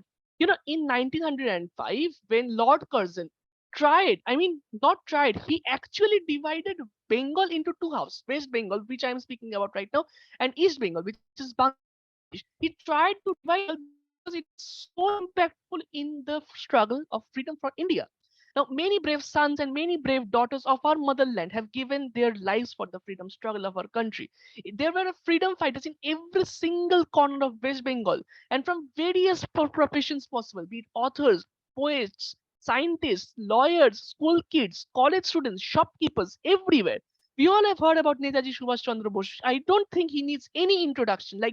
Like about his contribution to freedom struggle. We all know about Azad Hind Fauj, how he formed it. Now, let's take a moment and talk about Rabindranath Tagore, who happens to be another icon. I mean, it's wrong to call him an icon. He himself is a legacy who have taken Bengal to heights which any Indian have never been able to take before. Look at his profound influence on the cultures of West Bengal. He is the only person in the world who has written the national anthems of two separate countries, India and Bangladesh. And he has written books, he has written poems, he has written more than 2000 songs. His works have received Nobel Prize. He was even given the knighthood from the British Kingdom, but during the Jallianwala massacre, we all know what happened in 1919. He gave up his knighthood as a sign of protest. And maybe I know it is a bit sarcastic to say this, but if during his time films were there, maybe he would become a world-renowned director as well. Who knows? Or maybe a brilliant actor as well. He was so talented. And speaking of this film's region, we need to talk about Satyajit Ray. We all know who Satyajit Ray is, and I will come back a bit later on Satyajit Ray when we will be talking about the culture. Now, since we have done about the origins, I mean, what made West Bengal so famous, let's go down to geography, which is basically what caused Bengal to become so famous. And I don't know how to say this. I'm reading it away straight away, but I don't know how to say this. But let me tell you, the strategic location and a fantastic geography and the remarkable climate of the state has been one of the key takeaways in the state's flourishing glory. Shocked because the geographical variation is so much that there are snowfall that the northern parts of West Bengal near Darjeeling and Tiger Hill, they receive snowfall on a regular basis. But at the same time, if you go south near Digha, there is a proper seashore. I mean, which other state in India receives snowfall and has sea at the same time? I don't know. I don't think if there is any other state that exists. Darjeeling and Kalimpong, two of the most primary or principal hill stations of West Bengal, have been adored by the British for having the climate which they love so much. In fact, today also, if you go to Darjeeling and Kalimpong, you will get so many like British heritage bungalows. Many of them have been converted into hotels and homestays, and many have been haven't been converted, but they still are there. Some of them have also been converted into historical monuments. Now, due to the hilly region and due to the Nepali descent in those regions, Buddhism has flourished in West Bengal. Because of the destruction of the Nalanda University and the repeated attacks that had happened during the medieval ages in the Indian history. Now, apart from these mountains and the seashores, where the remaining part of West Bengal is made up of extremely fertile alluvial soil overall, thanks to the multitude of rivers, mainly Hooghly, and then which happens to be the biggest distributary of the Ganges that flows into the Bangladesh. And by the way, if you're wondering, yes, East Bengal is actually Bangladesh, which I have already mentioned about when I was talking about the partition. Now, the mighty Brahmaputra, which I think is the longest river in the Indian subcontinent. I think which it is longest river in the Indian subcontinent also makes its mark in the far north of the state. In fact, Ganges, Hooghly, and Brahmaputra, and so many other distributaries of this river, of these rivers together, make the Ganga Brahmaputra Delta, which is the Sundarbans, and it is the world's largest freshwater delta. And you all know this Sundarbans Delta is also the home to the majestic Royal Bengal tiger. You know how rare and how endangered that is. The wild jungles of North Bengal are also home to many other wildlife, including so many other tigers. The Baksa Tiger Reserve, far north in Bengal, is also one of the most prominent tiger reserves currently in the country. The fertile alluvial soil also makes agriculture one of the largest professions in West Bengal, and there remains no doubt why the British loved the state. So now we have known about the origins. I mean, what was the history? And now we know the geography. And we can already see where we are heading into next, which is the folklore, the skills, the glory. Now, being a Bengali, I feel proud to say that skills have never been a weak point of us. The determined characteristics and the mindset of the Bengali people have given rise to some unwavering talented skills in the people. Handicrafts have flourished incredibly in the form of saris, Tat saris and Baluchari saris are the biggest example. Baluchari saris are extremely expensive and they're very much sought after, mainly because of their intricate hand-sewn designs on the cloth. Let me give you a small trivia. In each sari that is being made, in each Baluchari sari that is being made by the people in Bishnupur who work day and night into making them, the hand-sewn saris, each of them depict a different mythological story. They may be from the Mahabharata, they may be from the Ramayana, etc. But look at the attention to detail that they have. Also, an extremely popular form of folk dance, which happens to be Chhau, is extremely popular in the regions of Purulia. Terracotta artwork from Bishnupur needs no introduction, and so are the temples and sculptures, which are just like simply incredible. And now, as I was telling about, as I was saying, we are going to talk about Satyajit Ray, who himself is leading the light in Bengal cinema. He's often regarded as one of the greatest filmmakers of world cinema. He won the Oscar for Lifetime Achievement in 1992, which clearly speaks for his eminence, apart from countless other national and international film awards. We all have heard about Amartya Sen, who was awarded the Nobel Prize in Economics in 1998, which is just another examples of the sheer brilliance that this state possesses. These few people are just examples to show how prominent we are in global and natural fields. Now, to conclude my writing part, I would say that West Bengal is glorious with a rich history and a remarkably varied geography. And with such strong cultural prowesses, it makes me say that if I ever had a chance to take a rebirth in this state, and if I would say yes or no, then the answer would obviously be yes. Who wouldn't want to? All I just personally want is to see that the prowess continues in the future to reach even higher heights and never look below and down. And all I want is Bengal to grow and grow, just grow. Now, this marks the end of my written portion, which I had submitted. Now, since the word limit was 1500 words, as it was already been governed by the competition rules, I have made I think I have made a separate presentation about the various other facts which I felt that could be included, but due to the shortage of words, I couldn't. Am I allowed to show it, please? Yeah, but may I know how much time will it take to present those certain facts? Not much, like 3 to 4 minutes. It's a short PowerPoint presentation. Okay, then you can go ahead, try to cover it in a short. Yeah, okay, thank you. So this is a small PowerPoint presentation that I have prepared, which mainly includes the various photos, photographics and some photo visualization of various other things that makes my state so proud. That makes me feel so proud about my state. Now, first of all, the photo that you see here is a terracotta temple in Bishnupur. Just look at the artwork, the design in these type of in the walls or even on the doors, the pillars, they are just incredible. and it is all being done, and they were all being handmade, and you can realize like how much time it took. And this is a more brilliant example of how it was a proper close-up photo. Now, for the next slide, now this sort of jungle that you see here, it is not actually a jungle, it's a single tree. This is the great banyan tree, which is located in the botanical gardens in Howrah, and it is the largest and the oldest tree in India. And in fact, for its sheer size, it has acquired a place in the Guinness Book of World Records as well. Another thing that speaks for even nature is proud of West Bengal. I mean, it seems so.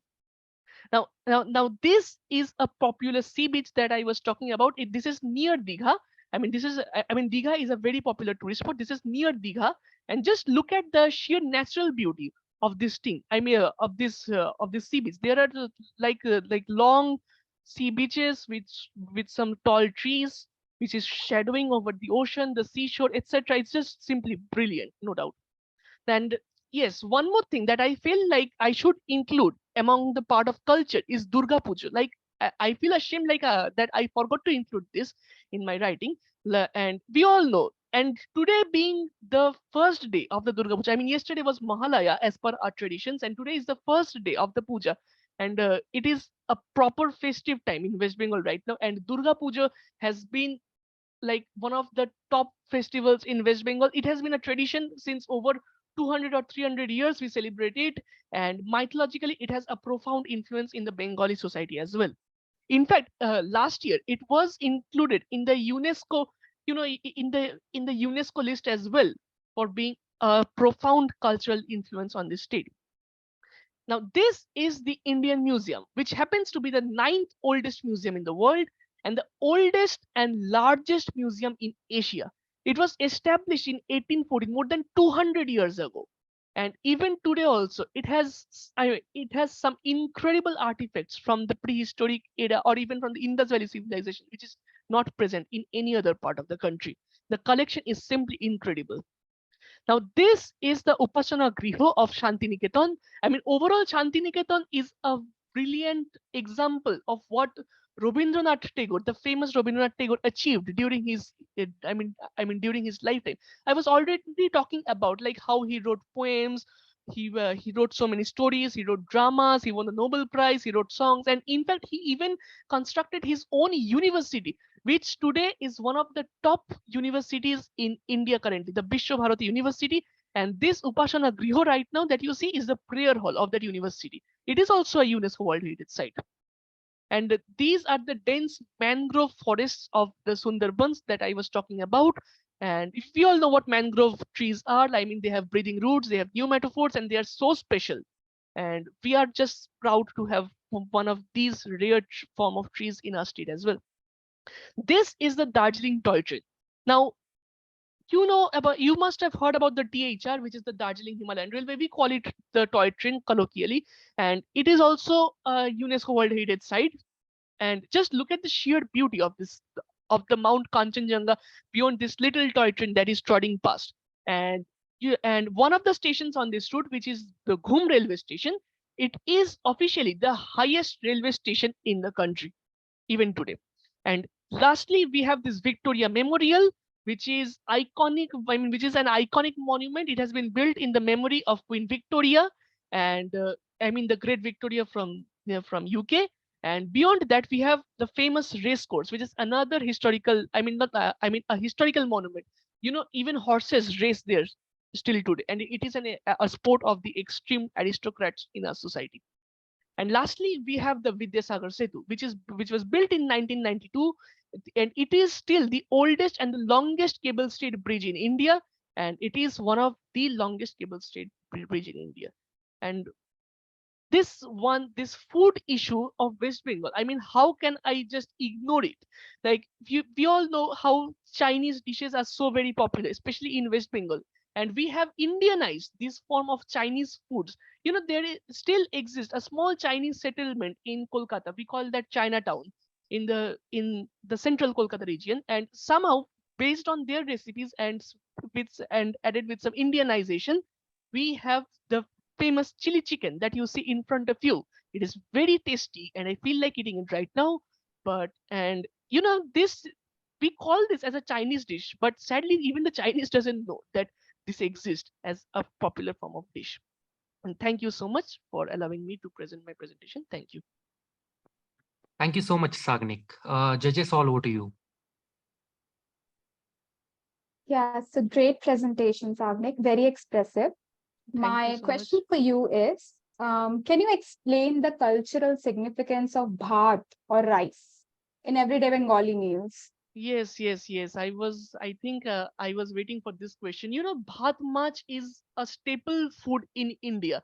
I mean, not in India, in West Bengal. I mean, fisheries or fishes, you know, the mach portion in our meals is the lifeline of West Bengal.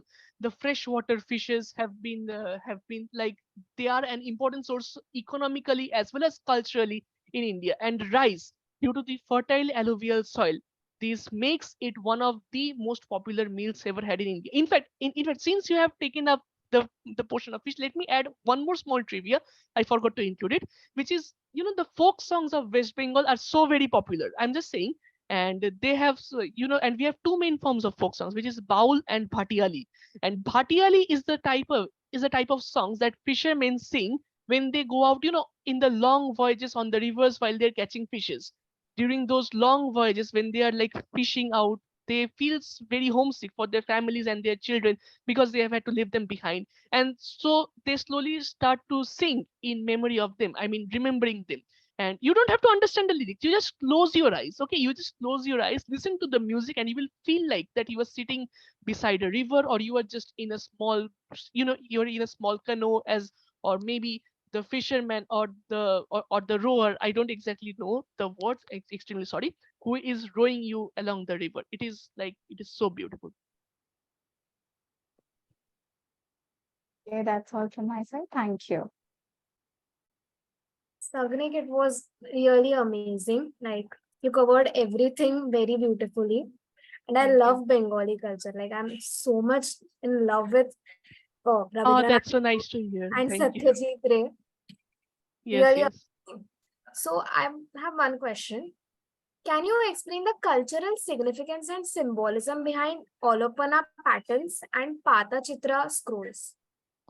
Like, can Uh, you explain something about those things? Unfortunately, that is one of my more weaker parts, and since it was one of my weaker parts, I decided not to cover it. I'm extremely sorry on that. No, it's all right. Okay. Then, should I ask you something on communism? Oh Is yes, sure, sure, sure. okay. So, what were the key historical events and social political factors that contributed to the rise of communism in West Bengal in the mid 20th century? Because that was the time when everyone was following communist ideology. Communism, you know, we in Bengal, in West Bengal alone, we had a 34-year-long regime of communism Yeah. of the Communist Party, from starting from 1973 all the way till 2011 when the new government came up. Now, the main reason for this kind of communism was the lack of jobs. You know, in the when the British had just left, and with we all know, like Netaji, who was supposed to be one of the prime leaders of the Bengal, and he went missing. We all don't know what happened to him. But after the demise of Bidhan Chandra Roy, who happened to be one of the first chief ministers of the state, and there was this period of of unrest that preceded. I mean that prevailed in West Bengal, and that gave rise to this communism nature of the state, where everyone deserves equal. I mean, everyone deserves what everyone should deserve, and it should be equal. There were so many closures of factories, and then there were so many rallies every single day in the cities. I mean, I used to hear stories from my grandparents, like how much they used to suffer. And then when in 1970, after one full whole decade of all these Nakshal movements and so many Maoist movements, and destroying various kind of destroying so many public properties, etc., etc. And in 1973, finally the communist government took over with Jyoti Basu being the chief minister, and he was the chief minister for West Bengal 23 long years. And somehow during those stages, communism seemed like that, yes, this was the way for our state to prosper. Maybe in today's scenario, communism is maybe not the best way. As we can see, people are not supporting communism at all, as far as the election results go. But in that era, when when people used to work so hard, but they did not used to get the returns, communism proved to be the way. Thank you. I do agree with your answer, and I actually blame the British government. After the Great Yes, Bengal totally. famine and partition, they actually disturbed the lives of common people. So Yes, communism absolutely. was the only way we could have survived. And also communism, being the only way, it was the only way to ensure that everyone got treated equally, however rich you may be, however poor you may be. Since then, Also, a lot of lands were under the control of zamindars, and they were also like yes, that torturing the poor farmers. zamindari culture is like, it is one of the most a popular, we look at it with glory, but it was extremely horrible. Even today also there are so many, we call them as jomidar baris in Bengali. There are so many jomidar baris even today that exist, and they are being preserved as historical monuments. It feels saddening, but then again, you should respect the culture and the heritage of a state, however bad it. How is the political scenario different now Mainly in Bengal? I am not here to make any comments on how corrupted it is, but it is Yeah. extremely corrupted. And they are and there are fights everywhere right now in West Bengal. But maybe even, even with those fights, and even with the corruption that is taking place, our state culturally is progressing significantly. Last year, after I don't know how many years long, it should have been happened so long ago, that when Durga Puja, which is like, it's an emotion for us Bengalis, it Yes. finally received the important status that it needed, being a UNESCO recognized festival. So despite all the political fiascos that's going on, I think that the progress is slow, yet it is steady right now. Civic problems are there. Civic problems are there in every single state, no doubt, with traffic jams, bad roads, bad public sanitation, etc. But I guess we can ignore it somehow and look on the bright side. Bengal is one of the rarest states where culture is given a lot of importance. Whereas most of the states focus on political ideologies, Bengal is one of the rarest states where culture is like the heart, in the hearts of the people. Yes, it is so much in the hearts of the people that Calcutta is often regarded as the cultural capital of India. Yes. So Yeah, you it is. cannot It is. ignore It is. that fact. What do you think should be the political ideology of the leaders, or how Bengal can grow so that the tourism increases in Bengal? Not just I mean, Calcutta, but other Neely, cities sorry as to well. interfere you, but it's better not to discuss the political thing over here, as we are focusing more No, on the I'm history asking and about cultural tourism. Like, factor. how can the people who are in the political positions increase the tourism? It's not about any parties or anything. I would say that tourism is one of those areas in West Bengal. It is one of the strongest suits in West Bengal of tourism, and it is one of the more untouched. It's not touched politically. There are political influences as well. Recently in Lamahata, which happens to be a very close, a very beautiful hill station near West Bengal. Not near West Bengal, near Darjeeling, which is a prominent hill station. And Lamahata used to exist for a really long time, but then our chief minister said that no, it is not. It did not exist. We build a park, we build everything, and everything should be in my name. It should not be in the name of the locals. And this selfishness is may have somewhat affected it, but it has also, led to boom in terrorism. Not terrorism, tourism. Sorry. Yeah. Thank you, Sagani. That's all from myself. Welcome. Okay, no questions from my side. Thank you. It was really good to hear you. And it was most enlightening part for me because I'm not in so much love with the Bengali culture, but now I think I should see through it also. Thanks a lot Yes, you for of making course me this should. feel. You of course should see. No, look at Bengali culture. It is unique.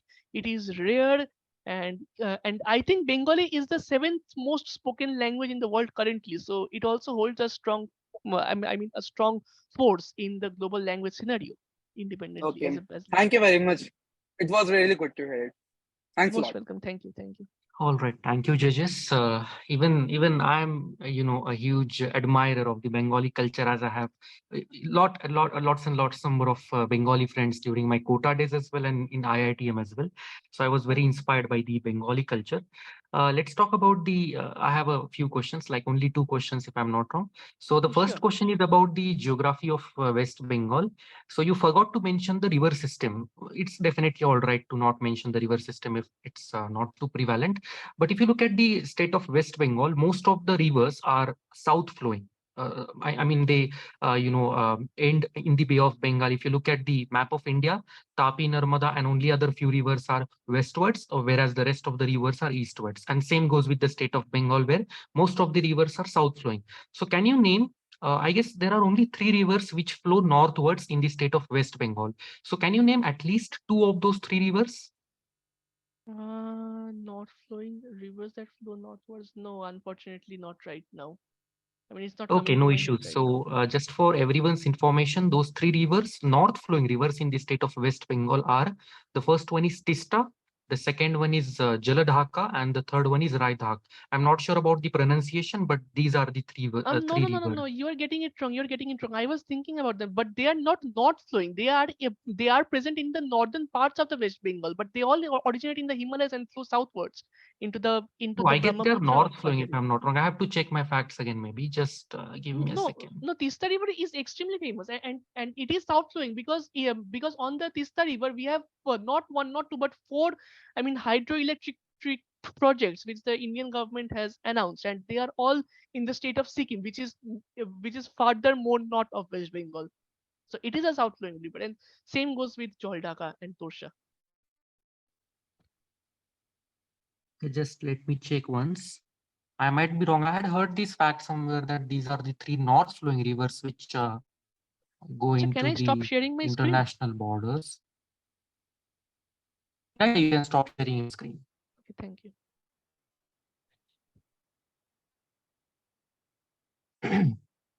Just give me a second.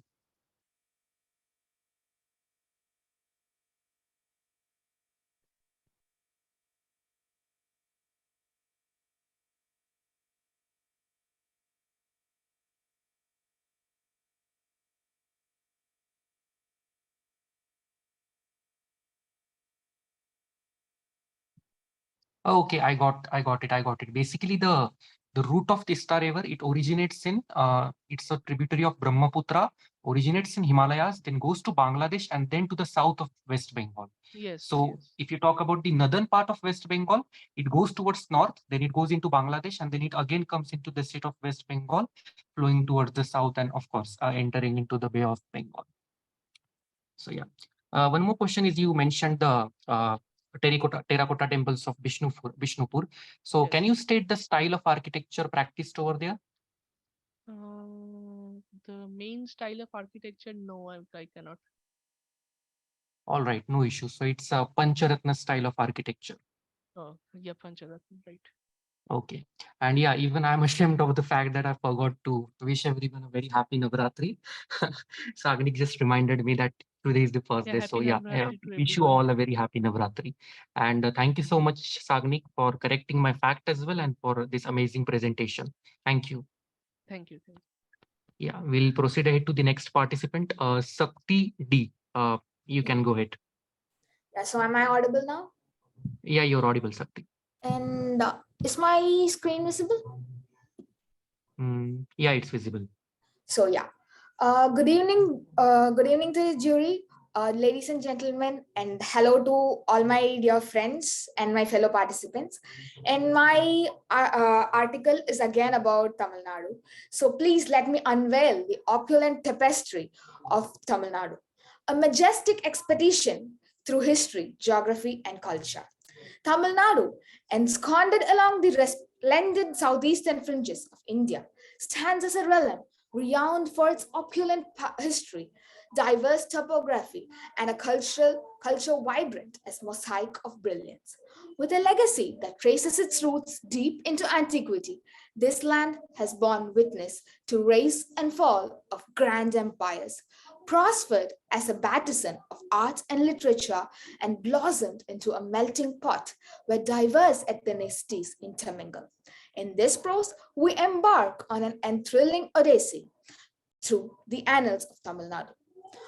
A journey that unfurls its profound historical tapestry, varied geographical marvels, and the distinctive cultural symphony that elevates the state into an exalted gem.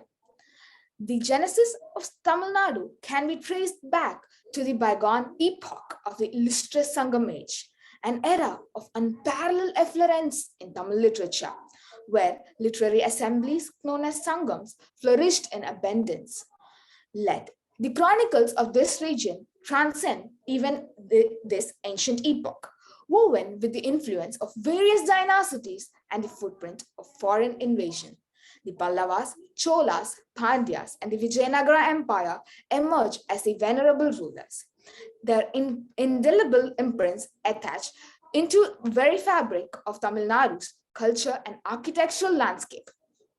The Pallavas, celebrated for their awe-inspiring rock-hewn temples in Mamallapuram, set the stage for architectural opulence, while the era of Chola dynasty bore witness to the zenith of Tamil Nadu's cultural renaissance. The Cholas expanded their dominion, establishing maritime trade networks and extending patronage to art, literature, and the construction of resplendent temples. The Brigadishwara Temple in Tanjore, anointed with the prestigious UNESCO World Heritage status, stands as an enduring testament to the grandeur and architectural marvel of the Chola dynasty. In the wake of the Pallavas and the Cholas, the Pandyas, the Vijayanagara Empire, and the subsequent Nayakar rulers left the indelible imprints on the canvas of Tamil Nadu's history. It was a crucible of time during colonial era that European influences, particularly those of Portuguese, Dutch, French, and British, began to sculpt the contours of this region. The British East India Company gradually took the real helm of administration, ultimately steering Tamil Nadu into the embrace of British India.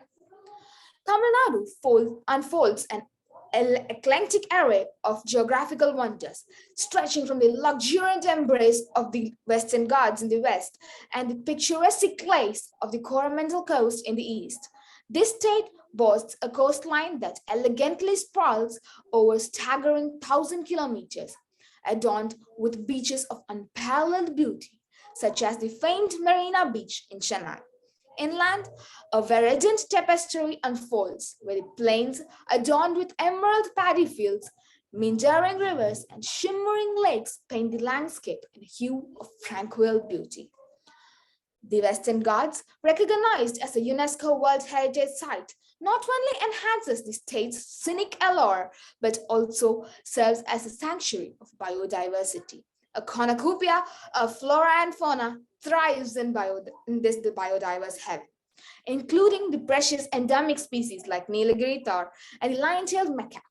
The Nilagiri Biosphere Reserve, the verdant embrace of Mudumalai National Park, and the hill stations of Ooty and Kodaikanal beckon nature enthusiasts into a realm of sublime wonder. Tamil Nadu, renowned for its cultural heritage and an ensemble of classical music and dance, intricate craft and temple architecture that echoes through the ages. The state resonates with soulful symphony of Carnatic music, a harmonious tradition that has produced illustrious composers like Tyagaraja, Muthuswami Dikshidhar, and Shyama Sastry, all of whom emerged from the sanctified presentics of Tamil Nadu. Classical dance forms such as Bharatanatyam and Kuchipudi trace their origin to this resplendent region. The temple of Tamil Nadu stands as more than mere bodies of devotion. They are living repositories of extraordinary architecture and sculpture. The Meenakshi Temple in Madurai, the sacred precincts of the Nadaraja Temple in Chidambaram, and the ethereal beauty of Ramanatha Swami Temple in Rameshwaram represent but a few examples of architectural grandeur and spiritual sanctity that defies Tamil Nadu's cultural landscape. And here, as I didn't insert any sort of pictures, I do have a PPT which shows the photos of the temples mentioned. So here, this is the division of the landscapes which was mentioned in the Sangam literature, the Tolkappiyam, which is a poetic literature. So here is the Kuranji region, which is the mountainous zone, the Mullai, the pastoral region, the Maduram, the river line or the agricultural zone, the Neidal, the coastal region, and the Pale, the desert region. So this is Madurai Meenakshi Sundareshwara temple, which was built by the Pandyan emperor Sadayavarman Kulasegran I. He built the three main portions of the three-storied Gopurams at the entrance of Sundareshwara Shrine and the central portion of the goddess Meenakshi Shrine. And these are some of the earliest surviving parts of the temple. This is the Ramanatha Swami temple. This is a Hindu temple dedicated to the Hindu god Lord Shiva. And this is located in the island of Rameshwaram, which is in the Tamil Nadu state. And this temple was expanded during the 12th century by the Pandya dynasty. And here, this is the Brigadishwara temple, which was built by the Cholas, the Rajaraja Cholan. And this goes by the local name Tanjai Periya Kovil. And this is also a Shivan temple, which was dedicated to Lord Shiva. And thank you. That's been my essay. Yeah, thank you so much, Sakti. All over to you, judges.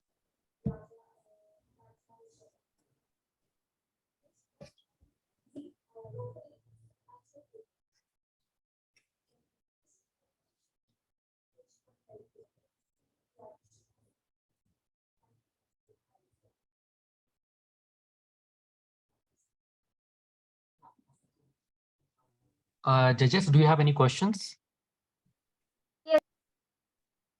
Yes, I have a question. How has the caste system historically influenced food traditions and dietary practices in Tamil Nadu? And what efforts are being made to address these caste-related inequalities in culinary world? Do you have any idea about this? Yeah, so the caste system does not really play a very vital role, but it does play a role in the history and the upcomings of Tamil Nadu. As in the olden ages, during the the king's ruling time and all, casteism did play a vital role, where the Brahmins were the only people who were allowed into the temples, and the others, like the tribals and all of them, were used to stay outside. But now it is not the same in present day state of Tamil Nadu. Now the government is also taking a lot of measures to to nullify all the caste based system, the inequalities.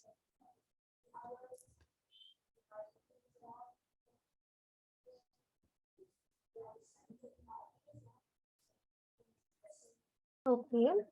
Can you give me examples of some very ancient food preparations that are used in Tamil culture, in Tamil cuisine? Yeah. Like, do you know? Yeah, I do. So in the ancient time, we used to use millets like kelveragu, kambu, and in ancient Tamil land and Tamil region, we used to have kambankul, which was made of the millet kambu, which is to be made the day before, and which is used to be mixed with the buttermilk and given as the breakfast, which makes the person full for more like half of the day.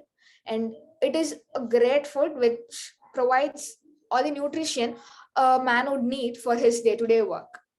That is one of the example. Thank you so much. And you know a lot about that, and I'm very impressed with your answers. Thank you. Thank you so much. No questions from my side. Thank you. It was very good presentation. Yeah, thank you. No questions from my side as well. Yeah, thank you for your time. All right.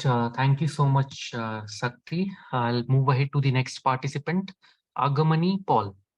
You can go ahead.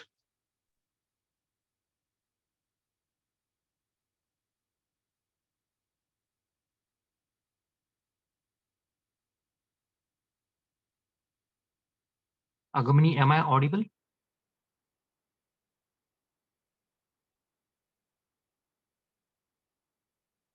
Okay, Agmani, I think there is a network issue at your place. Your mic is open, but we can't hear you, unfortunately.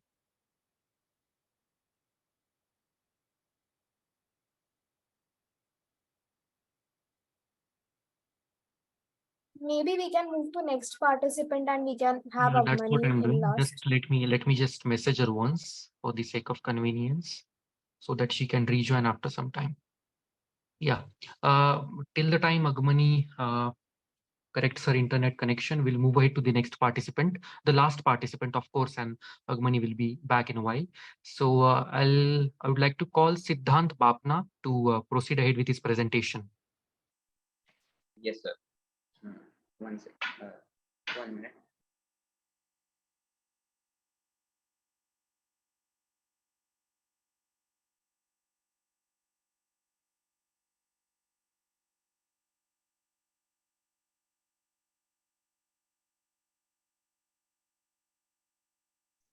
Is it visible? Yeah, it's visible, Siddhant. Okay. You can go ahead.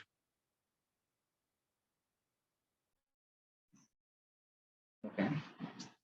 Rajasthan, a land of royalty and heritage, where history comes alive in every nook and corner.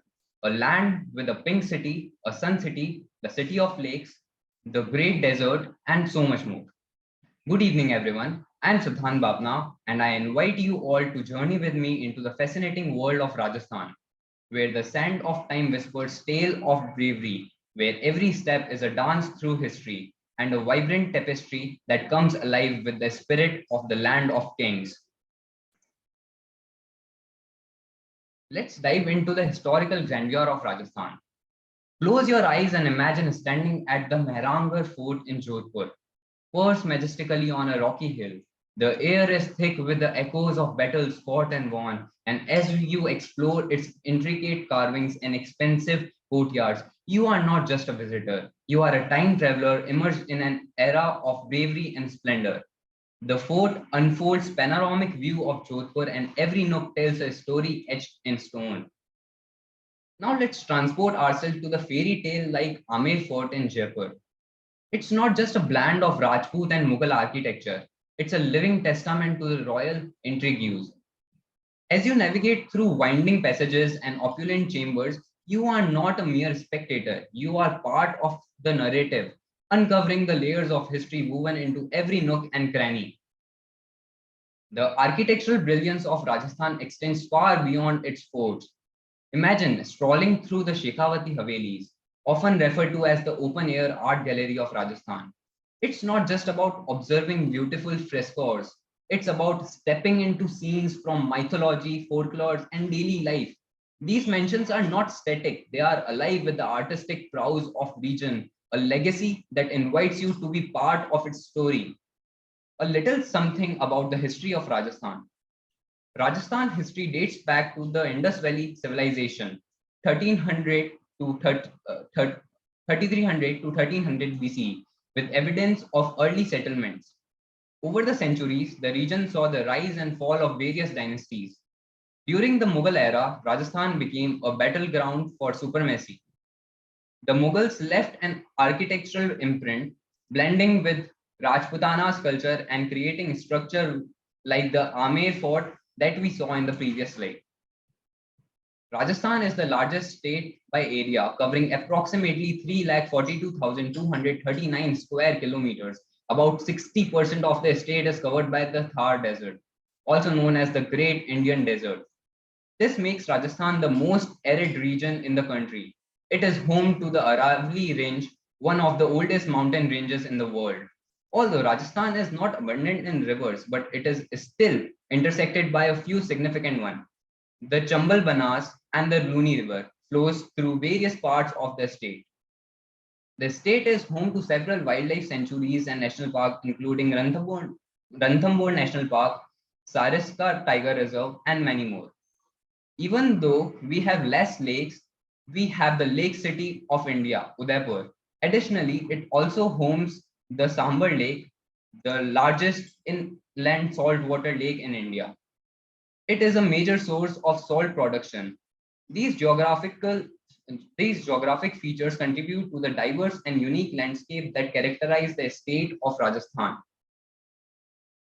Rajasthan sustains a multitude of occupations like agriculture, despite the arid climate, stands as a cornerstone of the state's economy.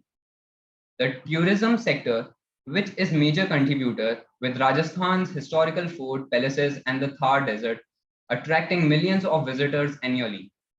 Our very own club members were also recently spotted exploring Udaipur. Handicrafts and textiles, including the exquisite art of block printing and tie and dye, thrive in cities like Jaipur, where bustling markets showcase the state's rich artistic heritage. Mining and minerals play a pivotal role in Rajasthan's economy, with the state being a significant producer of limestone, marble, gypsum, and lignite. Trade and commerce flourish in urban centers like Jaipur, Jodhpur, and Udaipur, acting as a hub for the exchange of goods and services.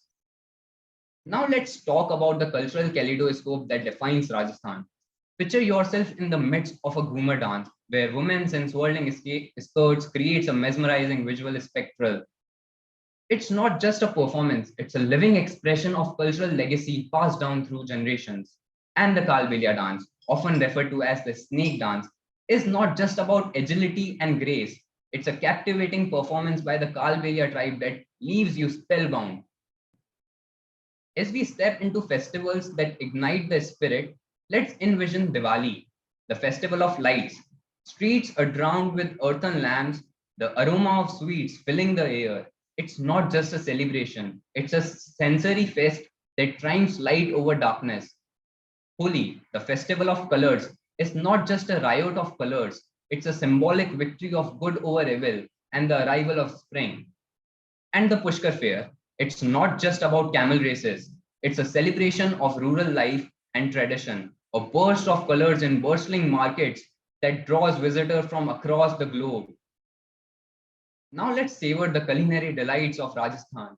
Close your eyes and imagine the flavors of dal, bati, churma tantalizing your taste buds. It's not just a dish, it's a journey through the rich culinary heritage of the Rajasthan. Every bite is not just a taste, it's an experience, a testament to the culinary ingenuity born out of Rajasthan's arid landscape.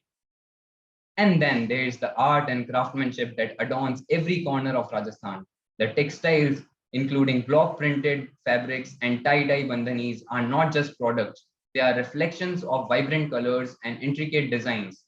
The jewelry crafted by skilled artisans is not just adornment, it's a narrative woven in with semi-precious stone, reflecting the rich cultural heritage of the region. The blue pottery of Jaipur, with its distinctive azure hue, is not just pottery, it's a masterpiece, a testament to the artistic finesse passed down through generations. But let's not forget the efforts to preserve and promote Rajasthan's heritage. Museums like City Palace Museum in Udaipur and Albert Hall Museum in Jaipur are not just repositories of artifacts, they are gateway to the past. Step into the City Palace Museum on the bank of Lake Pichola and you are surrounded by royal garments, weapons, and artworks. The Albert Hall Museum in Jaipur, housed in a stunning building resembling a fairy tale castle, is not just a museum, it's a journey through archaeological finds and artifacts that span centuries. In conclusion, Rajasthan is not just a destination on the map, it's a personal journey through time. As the sun sets over the golden sands and the echoes of folk music fill the air, you can't help but be captivated by the timeless allure of this princely state. It's not just etched in forts and palaces, it's woven into the fabric of everyday life, ensuring that the vibrant tapestry of its heritage continues to thrive and evolve. Rajasthan is not a place you visit, it's an experience waiting to be lived, a symphony of history, culture, and tradition that lingers in the hearts and minds of those fortunate enough to explore its depths. That's it from my side. I know it has been a long evening, but I'm so glad that I got this chance to talk about my birth state. Also, for whenever you are in Udaipur, do ping me up. It's a beautiful city and I would really enjoy to show you around my hometown. Padharo Saab. Hope you had a fine evening. I am Siddhant and I will be waiting for you in Udaipur. Thank you. Thank you so much, Siddhant. Judges, all over to you. Khamba Khadi Siddhant. Magani. Siddhant, you were mentioning about many good things of Rajasthan, but I would like to ask you, have you heard of Kajali paintings? Sorry. Have you heard of Kajali paintings? No, I haven't. Oh, okay. And Pichwai paintings? Which one? Pichwai, Which way? generally, yeah, Pichwai, Pichwai. Generally, with the paintings of God Vishnu, which are found in temples in our Rajasthan, mainly in our Rajasthan temples. They are the traditional paintings of Nathadwara, I guess. Okay, so do you know who built Amer Palace? Because you mentioned about it, and how much area it's spreaded, and what was the geographical location which urged to make that palace at that place? Because in Amer there are variety of good places also, but what was the major point to build that palace there only?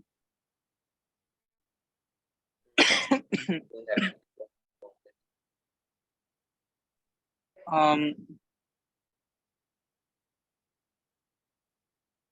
Hello. yeah, you're audible. Oh yes. Actually, I don't have any particular idea with this point. Acha, Siddhant, you come from Udaipur, I believe. Hmm. Udaipur is famous for what? And Udaipur is called which city of India? Udaipur is known as the lake city of India, and it is famous for its lakes and marbles, forts and palaces like Lake Palace, City Palace, and lakes like Pichola, Fateh Sagar, temples like Jagdish Mandir, and some more destinations like Selyo Ki Badi and Sajjangarh, like this. Actually, Siddhant, I don't remember the place name. Which is the place that is half submerged in water in Udaipur, I believe. Your voice. Hotel. Am I audible? You are audible, but your voice is cracking. Okay. Let me rephrase my sentence. I was asking. There's one of a hotel which is half submerged in water in, I believe, Jaipur. Do you have any idea about its history?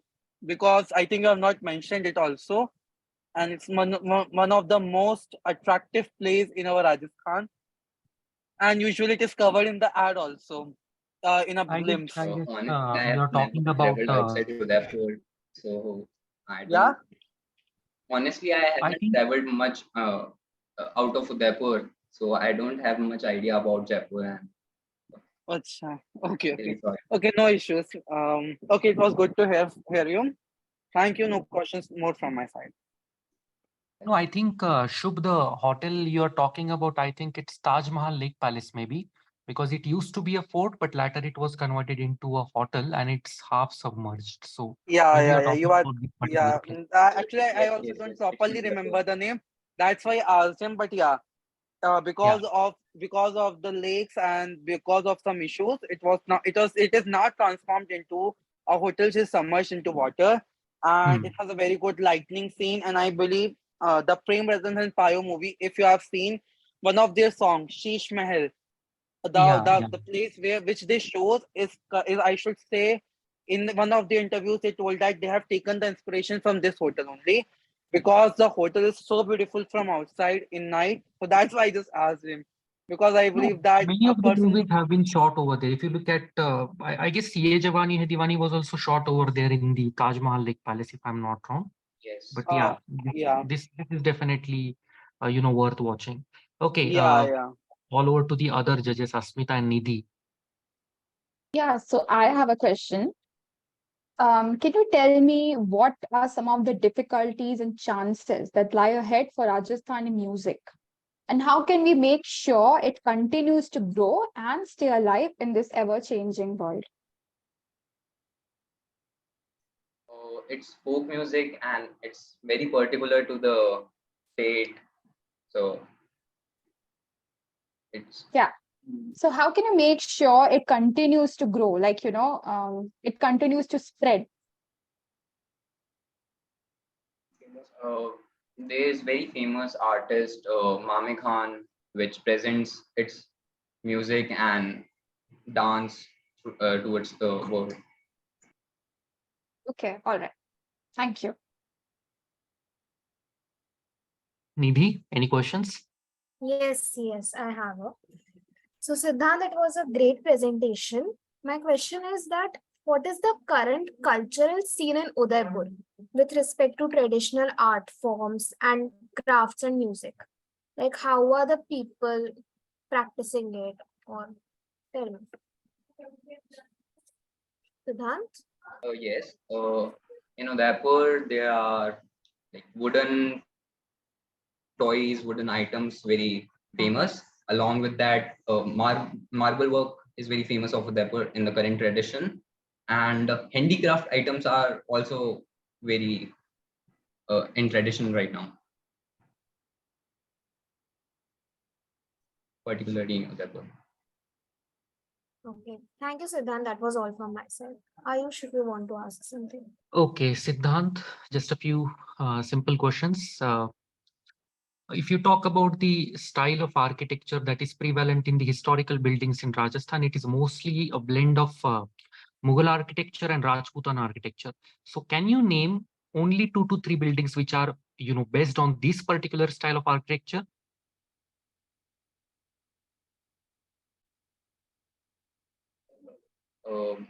First one is Jagmandir, second City Palace, and third one Which city palace are you talking about? Udaipur. City Palace Udaipur, right? Okay. City City Palace Palace Udaipur. Udaipur. I'm not sure about City Palace Udaipur. Just let me check. I guess it is based on the same style of architecture.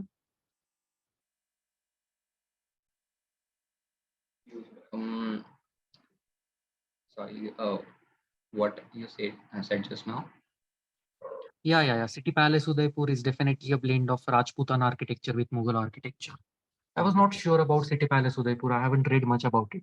I was sure about the historical sightings that are found out in Jaipur, most of them. Okay. One more thing I want to ask is, have you heard about Desert Festival, as you're from Rajasthan yourself? Yes, Desert Festival is celebrated in Jaisalmer. Yeah, the same one. Camel. Can you describe about some facts about the Desert Festival? Because I was reading a few days ago about the Desert Festival and I was amazed by the way it is celebrated. There's camel races and folk dances in that festival. That's all. Okay, all right, no issues. Agumani, thank you so much, Siddhant, for your time. It was an amazing presentation. I'll move to the last participant for today, that is Agumani, if she has resolved her network issue.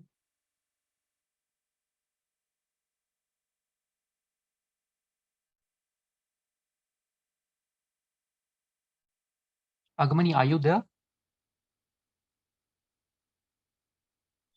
Yes, I'm there. Am I audible now?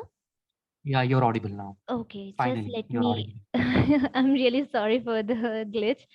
No And issue. Happens. I really like to thank everybody for their patience. And thank you, host, for the warm welcome. And please let me share my screen and please confirm if once it's visible.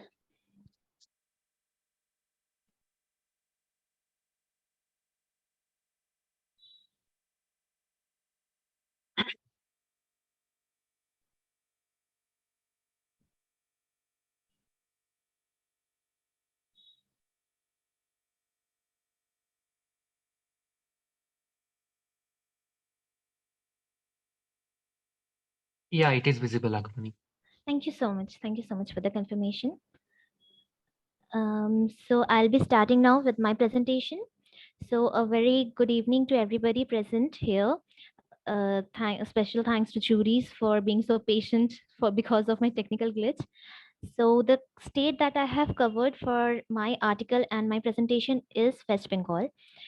So it's a state where the sweets start and end the day, and the state is fondly called as a melting pot of cultures. Because from the glorious buildings of Britishers to the busy temples of Chinatown, this state has all the majestic beauties. Be it the geographical beauty of the Himalayas in Darjeeling, or the mystical Sundarbans, or the beaches of Digha, or be it the historical marvels of Murshidabad or colonial era depicting Kolkata. Just name it, and the state has it. The West Bengal, we all know, has Durga Puja, Victoria Memorial, Fuchka, or more commonly in English we call it as the water balls, and trams. But won't you be surprised if I tell you the story of how Rasgulla originated in West Bengal? Or if I give you some of the facts of our country's first Nobel Prizes? So, without further ado, let me tell all my dear listeners about this much known yet unknown state, West Bengal. Quoting the very famous Khan Sir's YouTube video while he was teaching his IA students, he said that though West Bengal is just a state, but still it has all the necessities required so that it can become a country on its own. The geographical advantages have been very judiciously exploited to give the state many strategically important ports, airports, railway networks, tourist spots, etc. We all know that Bengal's history dates back to one of the chivalric king Shashanko, who ruled the land, or more popularly called Bongo or East Bengal, in that when it was called as Vanga, to Bhuvaneshwar, modern day Bhuvaneshwar. Though very less is known about this king and his reign, but it is evident from various texts that he was the very first ruler of the modern day Bengal, and his reign continued. His reign was from 605 CE to 636 CE, after which the Bengal came under the Delhi Sultanate in the 12th century, as well as there were many wars till 1353 CE, when the Bengal Sultanate was first emerged in the state of West Bengal. And the first ruler of the Bengal Sultanate was Elias Shahi, and he formed the Bengal Sultanate under his reign. So, after all the historical description, now let's jump into the time when people from different parts of the world came to this state with their rich culture. People from Arabia, Turkey, and Persia started moving in to West Bengal through the Bay of Bengal. And this state already had the tribes of Shautal, Bhil, Pulindo, etc., already existing from a very ancient time.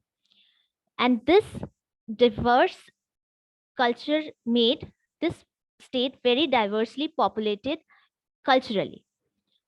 Even with such a dynamic and volatile history, Bengal has always been the home to highly intellectual people and institutions. Rabindranath Tagore, Netaji Subhash Chandra Bose, Swami Vivekananda, Ishwar Chandra Vidyasagar, and many more to count.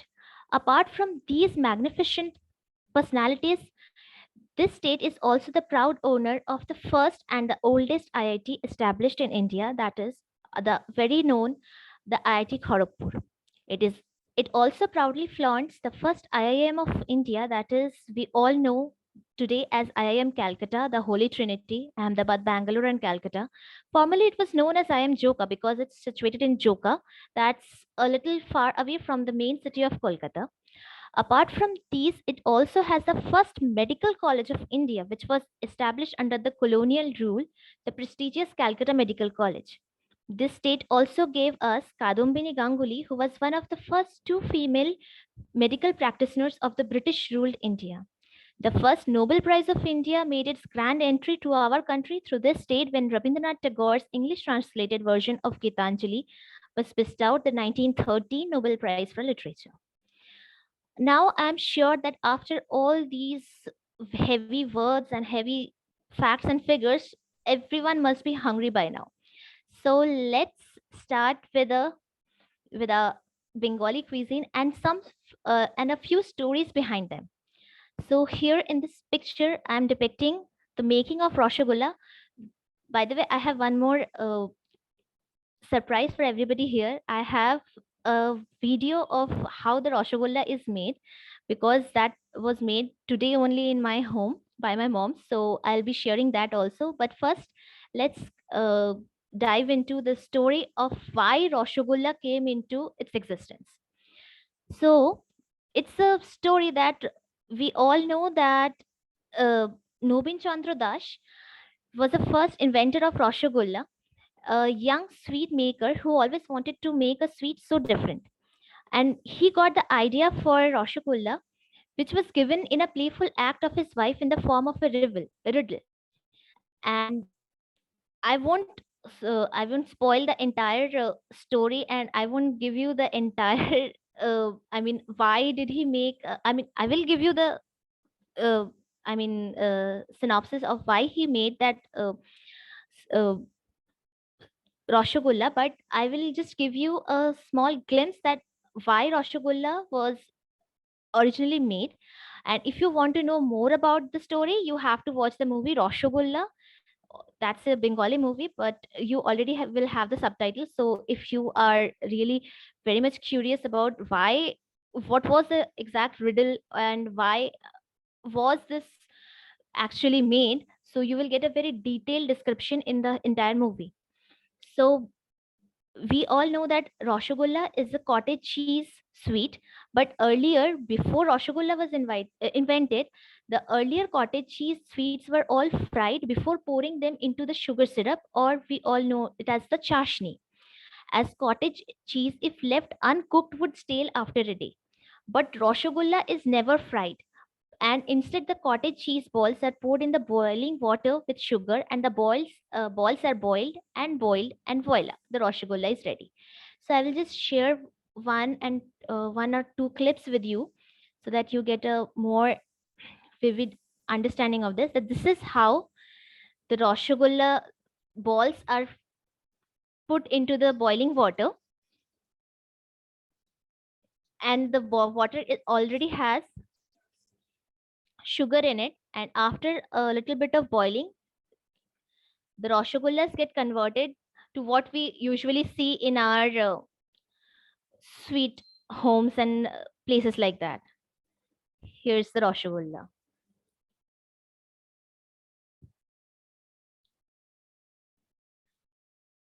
So moving back to our article, after Rasgulla, I'll like to discuss about the story of the potato in the flavor blasting famous Kolkata biryani. This also has a very interesting story, because in the 16th century, when the Portuguese first cultivated potato in Surat, it was a luxurious vegetable. Cultivated for the first time, hence the quantity was very low and was a gem that could be afforded only by the kings, nawabs, and aristocrats.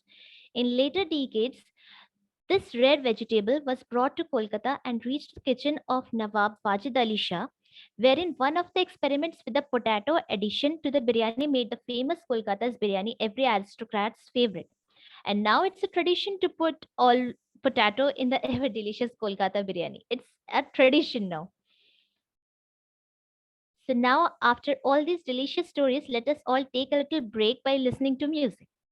Since the start of Bollywood, there has not been a single era when there is no person with Bengali roots were not a part of the Bollywood.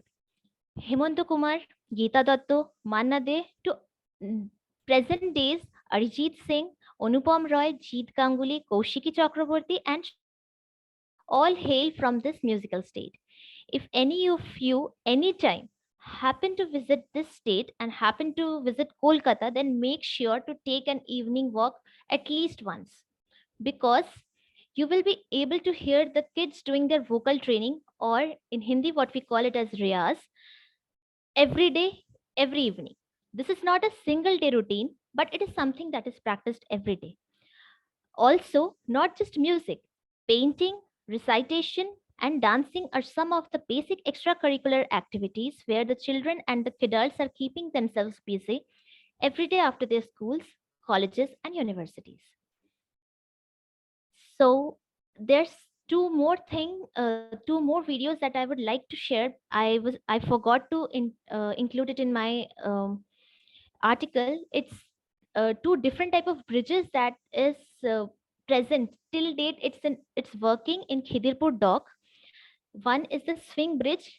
As you all can see, this bridge is in the open position. This is a Hooghly river, and the ships will pass by the sides of the bridges. And once the ships pass, the bridge will again rotate and will again make a complete path so that all the commuters can cross the river. It's now slowly rotating to make the path closed for the commuters. And this is a very old bridge and it's still working. And the other bridge that I want to show you is the folding bridge of Khidirpur.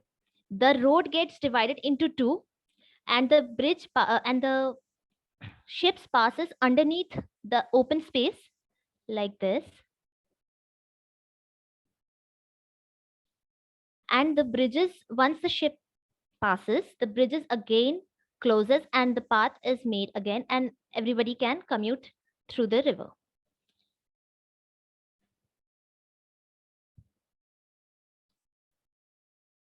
So in conclusion, it's been my first time that I was given the opportunity to write about something so different and unique.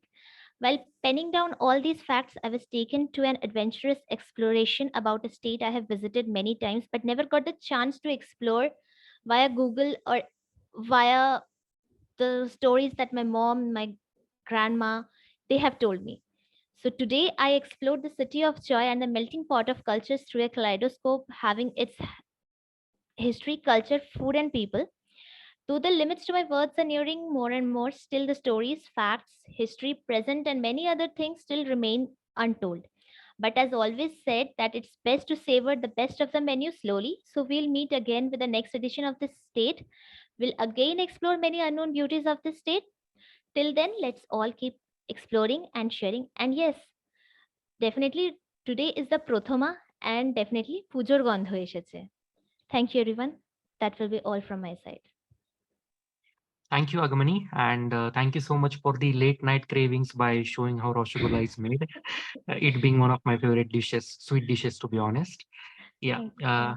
Judges, any questions for Agamani? Yes, yes. So, Agmani, can you tell me the role of contemporary Bengal theatre and its evolution in addressing cultural and social themes?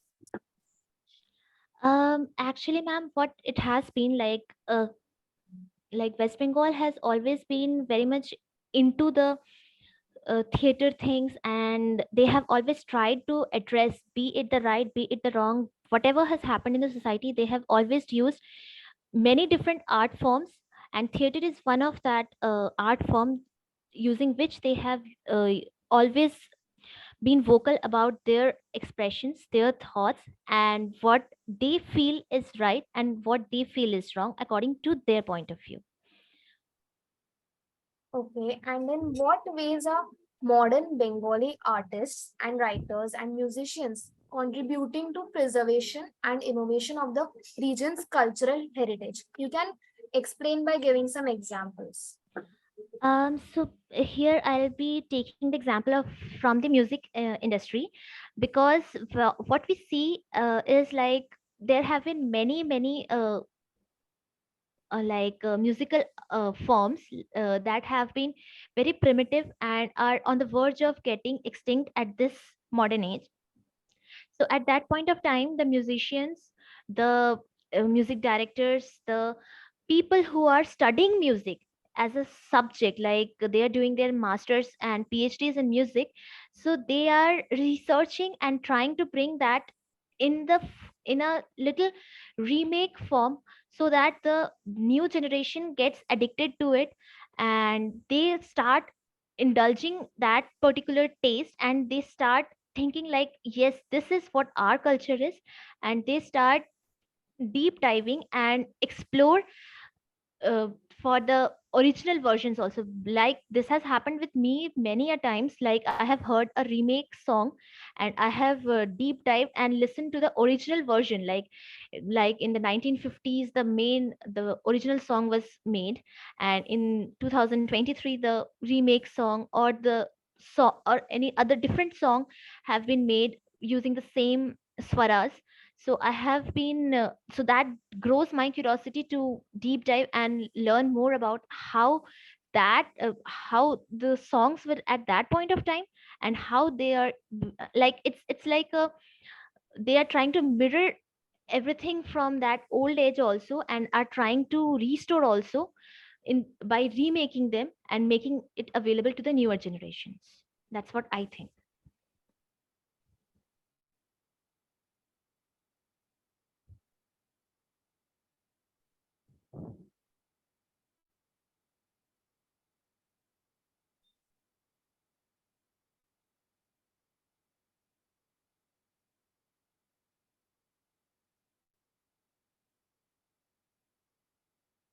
Ma'am, am I audible?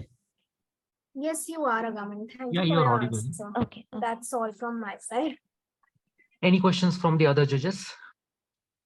No questions from my side. It was really good to hear you. Thank you so much. Asmita, Yeah, any and no questions? questions from my side either. Okay, and just a simple question. Are you from West Bengal, by the way? Yes, I was born in Kolkata, but because my father is a civil engineer, so I had been to many different states. I have been to Rajasthan, I have been to Madhya Pradesh, I have been to Punjab, I even know a little bit of Punjabi also. I mean, I know how to write and read Punjabi. So there are many other. I have been to UP also, so it's like and presently I'm in Delhi. It's like you're as diverse as a nation. Yeah, Yes. exactly. And she had that Bengali accent, but later on she mentioned that she's not from, I mean, she's Yeah. not living in Bengal. So I had to ask her if she was born in Bengal or not. But I felt that she's a Bengali by her name. Yeah, yeah. Anyways, it was an amazing presentation, Agmani. And Thank you so much. this leads to the conclusion of Indo-Mosaic round 2, stage 2.